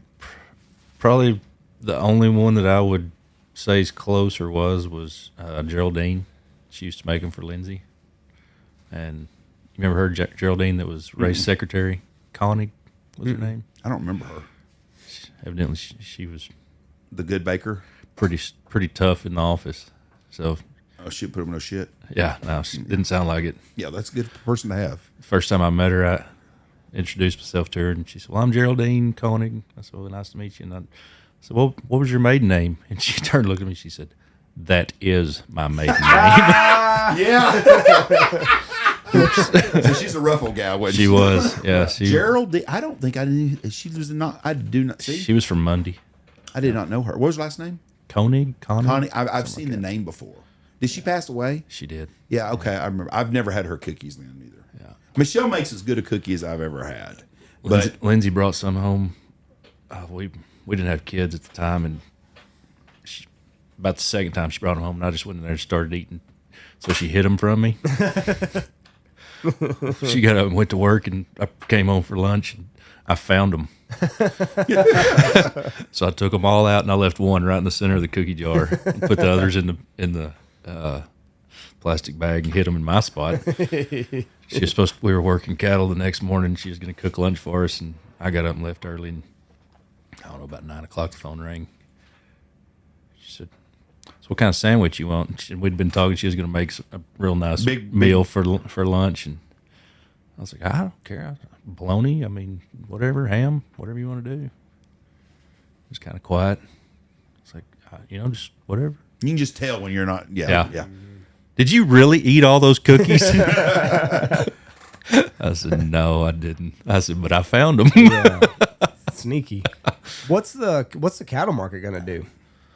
I don't know. They've got to increase the herd before it goes down. I was it Westmore? He was on after 60 Minutes last night, and that was his first complaint about Trump was the beef market was up 19%. I'm like, Donald Trump didn't. He don't own any cattle. No, he's not controlling that. So the dairy farmer we had, I can't remember. Chad. I can't remember. Steinberger. That's what he was saying. It's like we just don't have enough cows here. He was talking about the Holstein. They used to cull them all the time and shit. Now people buy those. Right. Yeah, well, they breed them with Angus, don't they? Yes. Yep. Yeah. Yeah, it's a Holstein beef cross or dairy beef is what they call it. Mm-hmm. So, it's shocking to the average American if they realized how much food that the United States consumes. Just you think about you go to Rhineland, which is we got people from everywhere. It's a local German local community. They have a chicken and sausage deal. How much fried chicken do they cook on those? I mean, I have no idea, but I'm not sure. It would be mind-boggling to know how many chickens just for one little in a small community. How much do you think your average Chicken Express or Chick-fil-A in a day? How many chickens they cook in a day? I think what would be more staggering is if people knew how much food was wasted. Oh yeah, tons and tons and tons of food. I was telling Andy earlier on their podcast. They said that the United States wastes $1 trillion a year in fraud, loses $1 trillion, $151 million an hour. The government? The government. Yeah. $1 trillion in fraud. And just everything. But we are the most gluttonous. You go to other countries, they don't waste food. They eat every bit of it. Right. There's shit on a cow I wouldn't eat for nothing that people would die that's for. Why, what helped the beef industry years ago was developing that market with, Asia, because they ate the things that we don't. Yes. Mm-hmm. The awful. Yeah. There's a lot more to a beef cattle than just a ribeye. Ribeye. So, they're eating the tongue, the liver, the heart. I like tongue. I like tongue if it's prepared correctly. Yeah. I've only had it when it was good, and it was every time I've had it's really, really good. We go to a place in Houston, a sushi restaurant. My youngest daughter, she was about 6 years old the first time she had tongue, and loved it. It was very good. She liked it a lot. I've never had it in a sushi restaurant. Yeah. What do they do to it there? They lightly braise it even? Yeah. Anyway, we went to another one last summer in Arlington. This young 20-year-old waitress, she comes over there, and this little bitty kid looks up at her, little girl, and says, "Excuse me, do y'all have cow tongue here?" that lady just kind of was appalled, looked like, no, we don't have that. Which one did you go to in Arlington? That cowboy soy Cowboy? cowboy. Yeah, we went there. It's not bad. Yeah, we went. I remember we ordered appetizers like dumplings or whatever, or it might not have been. It was some appetizer, but like it was like this big, and there was 4 of them, like the size of a quarter. Right. And we're like, oh shit! Well, You need more than that. Both of the boys, like were like thought it was bigger than that, but both of the boys scarfed down there too, and they're like, can we get more of that? And we're like, well, that was $45, so we're gonna pass on the appetizers. Just eat your sushi when it comes out. And that was tongue? No. It was just they don't have just tongue. soy Oh, they don't have cowboy. to. Okay. Just we'd gone to the Soy Cowboy and ordered the appetizers, and they were about that big for $45. And I was like, I think the first time I ever had tongue, I think Joe Gotzi made some. That was Joe did? Yeah, with some tacos. Shit was good. I think it was Joe. It was damn good. And then I've had it. There's a place in Los Angeles, Canner's Deli, and it's where Motley Crue used to go after they'd cut. Motley Crue, Guns N' Roses used to go there every night after they'd play at Whiskey Go Go. It was all night deli, and they have tongue sandwich there, and I had it, which it was damn good. But I like tongue. I mean, it's just one of the things. I don't care about eating kidneys. I would like to go to have haggis like in Scotland and really to see what it just because it's. But and I'm not big on liver. Do people eat liver hardly anymore? I think they're all gone. Yeah, I think so too. Like my dad, well, he would be all about liver and onions, and I'm ugh. I never developed that. No. now when y'all are working cows, do y'all do the calf fries out there? I don't. No. There's guys that do. Some of them cook them on the Brandon pot. And Yeah. You don't hear about haven't that ever much gotten anymore either. Had never gotten behind that. So I've had them. we'll keep them, and Yeah. if we Give do a 'em to fish people. fry or something, we'll cook them then. But When I was working for my grandfather, anytime like you'd go into it's Bill Penman's place, but you'd go into his place and he'd always be cooking calf fries a couple times in the summertime and just pop a couple and move on. It ain't bad if it's done right. no, if someone knows what they're doing, it's pretty decent. Little snack. I mean, I wouldn't want to. It's not one of my favorite things. There's some restaurants that would sell them too around, and it's. You can get them from Cisco. I don't care that much about eating them. You can also get quail, and I like quail a lot better. Oh. You can have calf fries. I'd rather have quail. Well, I'm not gonna go order it from Cisco, but I'm just saying you can get it. Well, I'm not a calf fry. I just don't care much for them. There's some things I like. Testicle, or is it the mind trick? No, it's the test. I've had them for. I just don't. I don't like the taste of them that much. It's just not one of my favorite. You put enough breading on it, it's fine. yeah. I'm not gonna eat them every week, but No, I mean, if I went somewhere and they have them as an appetizer somewhere, I would have some. We ate somewhere and they had them as an appetizer. We ordered some, and we ordered them for the boys somewhere we were at. Oh, I tell you, we were at Joe Allen's. They got them as an appetizer. Joe Allen's last year, and we ordered some, and he's like, "We think boys don't calf fries." I think boys don't. They're adventurous eaters. They don't care. They eat sushi. They're fine. Probably worse shit in sushi that they don't know about. That's true. Is it harder and harder to find day workers whenever you're working cows? shipping season during the spring, Tough. a bit challenging, yeah, because everybody's having to go at the same time. Right. So trucking's challenge, getting the freight lined up, and then getting the guys to help. A lot of times you'll help each other. Say, hey, we're shipping these days. You'll go do theirs. Get those 3, 4, 5 trucks loaded, and then we'll go load some of ours. And it's like I said, it just all comes off at the same time usually. All the Cowboys here are 9. There's not many Clay Reeds anymore. No. That's probably that.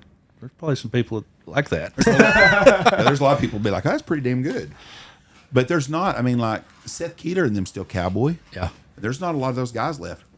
Him and Ryan Wakefield. I mean, there's a handful, but like John, Danny Mack and Johnny, all them guys are dead now. Yeah. And there's just not. But back when I first come to Knox City, there's a lot of groups of Cowboys that you would see at the cafe, and Just not there. it's a lost trade. I think go make a living doing something else, but a better living and not the risk and liability that comes with it. That's not an old man sport either. No. No, it's not a long career. No.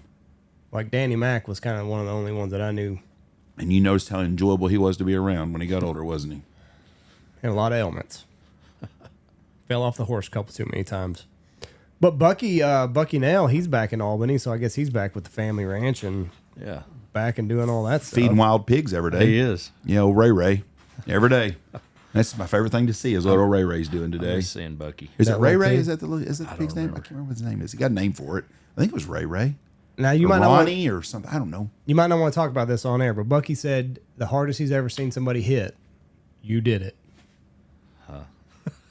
Who'd you hit? I don't know. He's had to narrow it down. Is it a fight or a? Yeah, it was like a fight in a parking lot. He said he said the hardest I've ever seen a guy get hit. Russell Walker delivered the blow. I don't remember it.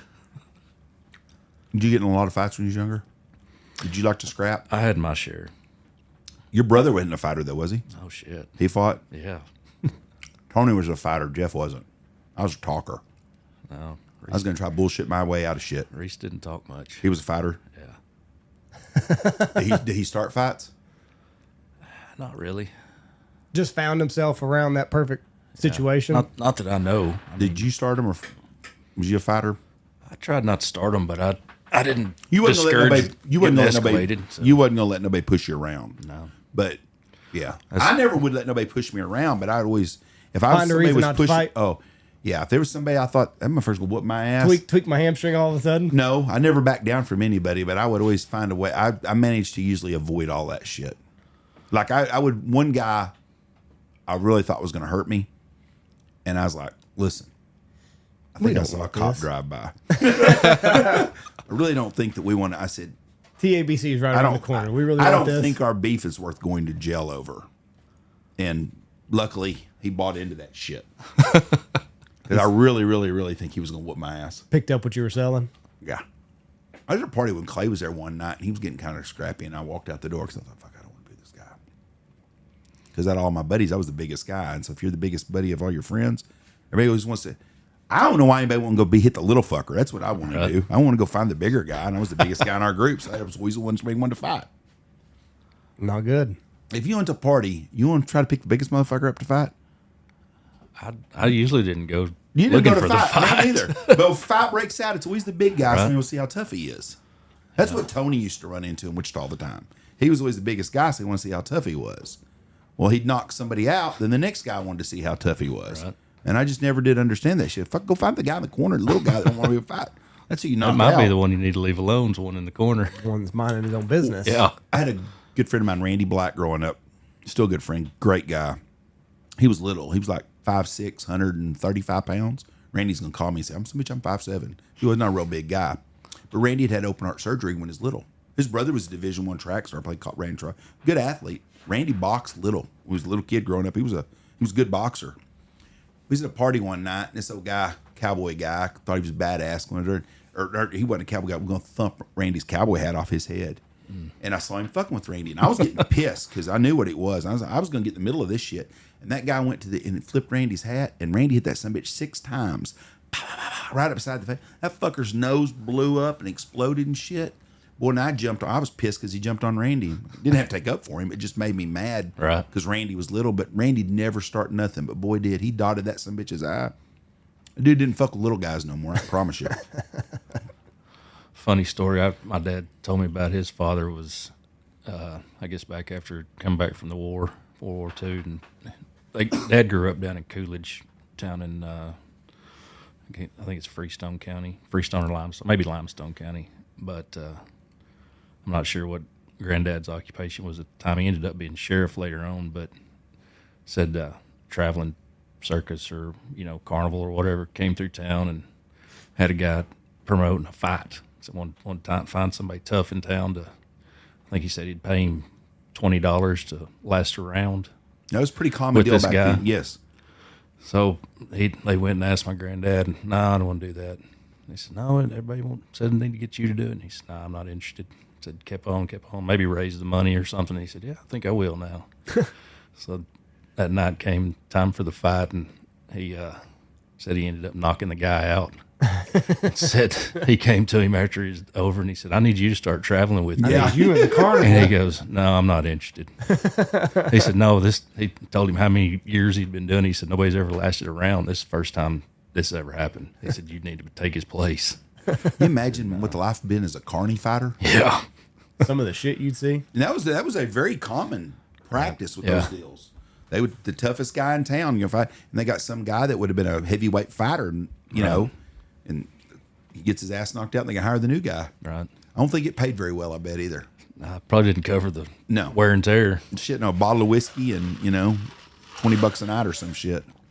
That's a different breed of men back then too. Well, they'd all come back from the war. fighting was big in the war because there was all the ships had their own boxing champions, and old Bud that used to have the cafe up here was the Navy champion in his weight class in a fleet. If you remember, he had big hands. He did have big hands. But he was a boxing champion, like a fleet champion or something in the Navy at his class.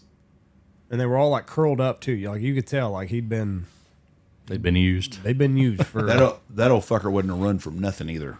No, he wasn't scared. I mean, but you get shot at in a war and do all that shit and fight and stuff. What are you gonna be scared of? Yeah, that's what's funny about these guys that are these guys coming back from Desert Storm that are Navy SEALs and stuff.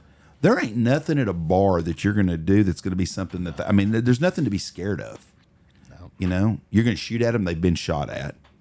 You're gonna pull a knife on them. They're gonna take that some bitch up and shove it up your ass. Right. I mean, you just can't. But back a long time ago, there was a lot of guys that'd been through that. Nowadays, it's not. Now everybody hides behind the keyboard. Now. Now there's some bitches on the computer. Yeah. Tough guys. Nothing's worth it now. Just I agree. easy. Nothing's worth like unless you're gonna. Oh, that's getting a confrontation with somebody. Yeah, No. like unless you're gonna like threaten to like harm my family physically, like in that moment. Other than that, like we're walking away. We're going home. Yeah, but you get those young kids with booze. Like we was on Broadway. Oh my God. What? Broadway? Yeah, we was at Broadway Saturday night, and we was at Blake Shelton's place, Old Reds, and we left it. And I'm telling you, we walked 3 blocks. Yes. Got in a car, and drove, and we saw 5 different incidences with ambulance and cops. Wow. In 5 minutes, and they had a staged right there with the ambulances and cops right there, just waiting to, just constant. I thought, man. And what scares me is you've got daughters. Your daughter's going to be 18 years old or 19 and go off. You scared the shit. It just scares you thinking of the shit that these kids are around. But you know what? Would you have gone to that when you was 19 or 20 years old? Oh, yeah. Fuck yeah, you would be in a heartbeat. And that's what just scary. But I don't remember all that kind of shit when we were growing up. And I'm older than you guys are. Was it shootings or what? You don't know. Just drunk people. Drunks, I mean, fights, just whatever. I got body check going around the corner, like just minding my own business. Thought I gave this guy plenty of space, and like he stumbles and like just body checks me, and then like Didn't know you had a bad hip already, did he? Yeah, shit, everything's hurting on me right now. But like he kind of looked back at me. I'm like, dude, you're the one that stumbled into me. Like I gave you plenty of room, and your drunk ass just body checked me. But it's just everybody gets a little bit lippier whenever that alcohol starts hitting their veins, and it's just I don't know. I don't enjoy that anymore. Just get me out of here. Let me go back to my hotel room. When you were in college, did you hang out? Where'd you hang out? What town? Lubbock? Yeah, I went to Tarleton, but it seemed like any free minute we had. And you went to Lubbock? We went to Lubbock or had some friends at College Station also. Okay. If you go to those places now, I'll bet you the incidents are 10 times worse than they were when you were there. Huh. And it hadn't been that long ago. No. And you imagine 10 times, 20 years before you were there. Huh. Like, I remember going out, we'd go to Fort Worth a lot. You go in Wichita Falls, and Wichita Falls sucks. You always want to go to Fort Worth. So we'd go to the stockyards and stuff a lot. And looking back, I don't remember very much stuff ever happening. You go to Fort Worth, it's just, the stockyards are just like Broadway is now. There's cops and shit, stuff's going on all the time. I bet you'd be shocked. Because I don't think kids are partying like they used to anymore. Okay, well, it's a bunch of old dumbasses then, because there's a lot of shit going on now. There was in Nashville for sure, but that's Nashville. I think your average college town's probably down in incidents. You think so? Yeah, nobody parties in, nobody drinks anymore. They just wrote a whole thing about how this generation of kids isn't going out and drinking anymore. Boy, the old people in Nashville are making up for it. Well, yeah, I'm telling you what, that was packed. It's because they went there to do that. But the average college kid's not drinking anymore because they just talked about how the liquor sales are in the toilet. Have you been to Broadway much? I've been to Nashville. It's a really neat town. So it's like every other town that's got. It's like Cowboy Vegas. That's exactly what it is. And you'll see women wear shit there that they ain't wearing nowhere else. I mean, you see women with Daisy Duke shorts on and cowboy boots, and I'm not complaining about that at all. Yeah, but there's also the 350 girl that has the same outfit on. And for some reason, women think they need to wear these crushed red or blue cowboy hats or whatever clothes they're wearing. Where the fuck else are you going to wear that cowboy hat ever again? It don't fit in nowhere. It's just tons of, but it's all these bachelorette parties. If I was a single man, I would go to, that's where I would go is Nashville. Because all these that's the bachelorette party capital of the world. And so you got all these groups of 10 and 12 women to get there. So some gal's going to get married. It's just single. I don't know if they're single, but there ain't no men around them. There's tons of them. But you can tell when the alcohol hits the crowd because we did like a man on the street interview a couple years ago in Nashville, and about 11:30, it went from cordial. You could ask them questions and kind of have this coherent conversation with them. About 10:30 or 11, they got mean. Yeah. Everybody. Oh, assholes. Women, men included. Like you'd ask them a question, and it's just Have you done that anywhere else? no, just Nashville, just where the alcohol was flowing. We could do that everywhere. But I mean, It'd be I fun. just wonder if that setting, if it was like right. that, if you did it in Fort Worth, or if you. I think if you went to Stockyards the same way. I bet it'd be the same. Once they get drunk, they become assholes, especially women. They were mean. Women They'd become cut you. vicious. You've been around women, you know. A drunk woman's a mean woman.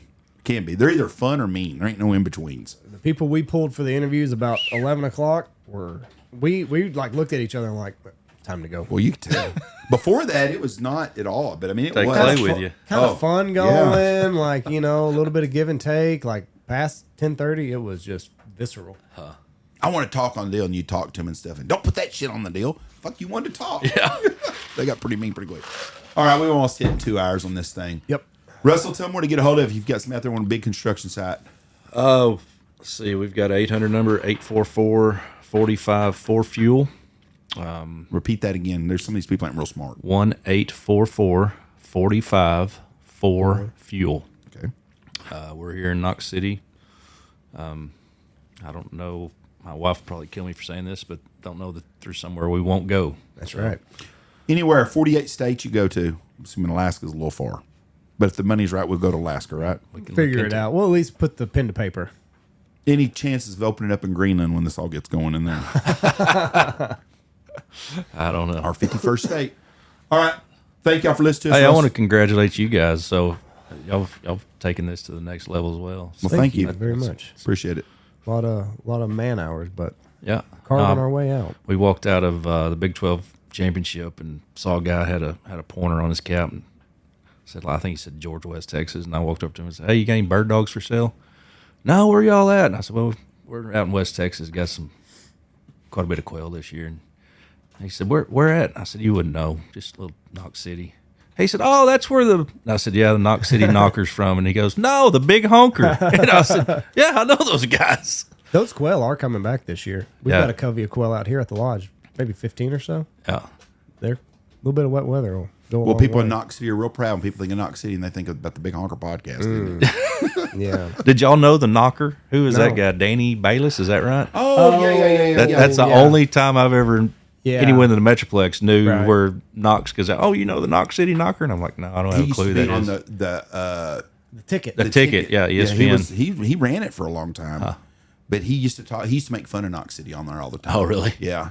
But Danny Bayless, his mom lived right by the funeral. Or he grew up with his grandma Evelyn. She lived right by the funeral home. Gotcha. How old is he? He's older than Michelle, so he's older than me. So he's probably getting close to 60. I'll tell you what, he's Tracy Carter and him were best friends. So he's a year older than me, or a year. He's close, 58, 59. I see. But he was at Ticket for a long time. And Byron Waldrop and them does some work with him. We're fixing to do some stuff with maybe part of that team. I don't know. We're working on some things right now. So, but I've never met Danny. I didn't have a clue what the Knox City I Knocker did was. I did not know it was a knocker. Yeah. Usually it was Chad McGee. So there we go. Yeah, we're A lot of stepping up. celebrities over here in Knox. It's either Diva Lover 159 or the Big Honker podcast. So We're in Phoenix one time at a hunting show years. We're back when Diva Lover first really got out going big. So we're sitting at this booth, and this lady comes up. She goes, "Knox City, Texas." She goes, "I was born there. I knew somebody there." She talks to me and stuff, and I was like, she was talking to me all about it and stuff. I said, "Hey, do me a favor." I said, "When you come back by," I said, "come back and there's going to be a guy in our booth and ask him if he's Diva Lover 159." So she comes back about 10 minutes later. Tony's there, and she goes, "Oh my God, Knox City, Texas." She goes, "You're the Diva Lover 159." Tony looks at me and goes, "Fuck you, Jeff." you get the pick. Before Lindsay and I got married, Knox City and Throckmorton was pretty good rivalry in football, and anyway, it was kind of a running joke, Throckmorton, about the shout outs. I thought it was comical to tell everybody in the Throckmorton that was Lindsay's cousin. She did not appreciate that. Next time I see her, I'll say something. I don't know if we were rivals. I think it was a lot of ass kickings. Yeah, there wasn't much I rivalry. think it was one way. Wasn't much of a Yeah, it was not. rival. That wasn't. I don't think we ever beat you in football. I don't either. I think we quit playing y'all when y'all hit y'all's downslope. Might be a good good game next year. I think it was. Will we start playing again? We're in the same district now. I've been in the same division. Yeah. Is Throckmorton gonna have Didn't they? Maybe they didn't have junior high football this year, did they? They didn't even finish the season. Yeah, they did finish the season. That's sad. Such a traditional town. I mean, all that Yeah. history. Are they getting data centers over there? Or are they keeping them out? They've got Wynn, and I know Wynn's on the west side of the county. So They got that new stadium, the football field. Isn't it turf now? I don't know. Did I they? thought- I I know thought it they was. built a new school. Maybe that's all I was thinking. I went over there to train with Zach last fall or summer or something, and had Yeah, some they've got time a to really kill. nice school. So I drove around campus. I thought it was maybe it's not a turf field. Maybe I just imagined that. Maybe I just thought since like every West Texas town, you make an improvement to your football field before you do the regular school. For anything else? Yeah, we're gonna touch football field. We'll worry about new computers for the kids. Well, there's at a later date. I was landing at Abilene last night or yesterday, and we fly. I don't know what town it was. Somewhere right outside of Abilene, south of that airport, I think, has got a damn nice facility. They had a baseball Clyde. field, turf. Boy, it was nice. But it's Clyde. It could be. I don't know where it was at, but it was damn nice. I mean, they had baseball got- and football, but their baseball field was real nice. It was all turf too. Well, hell, Mundy's got a damn nice baseball. I think Hanner complex. built that complex. Mark, For Clyde. be damned. He hunts with us. Good guy. All right. Thank you for talking. Kind of tongue tied again. Thank you for listening to us. God bless you. Peace. Be safe. Have a great week. Bye. Hey, everybody.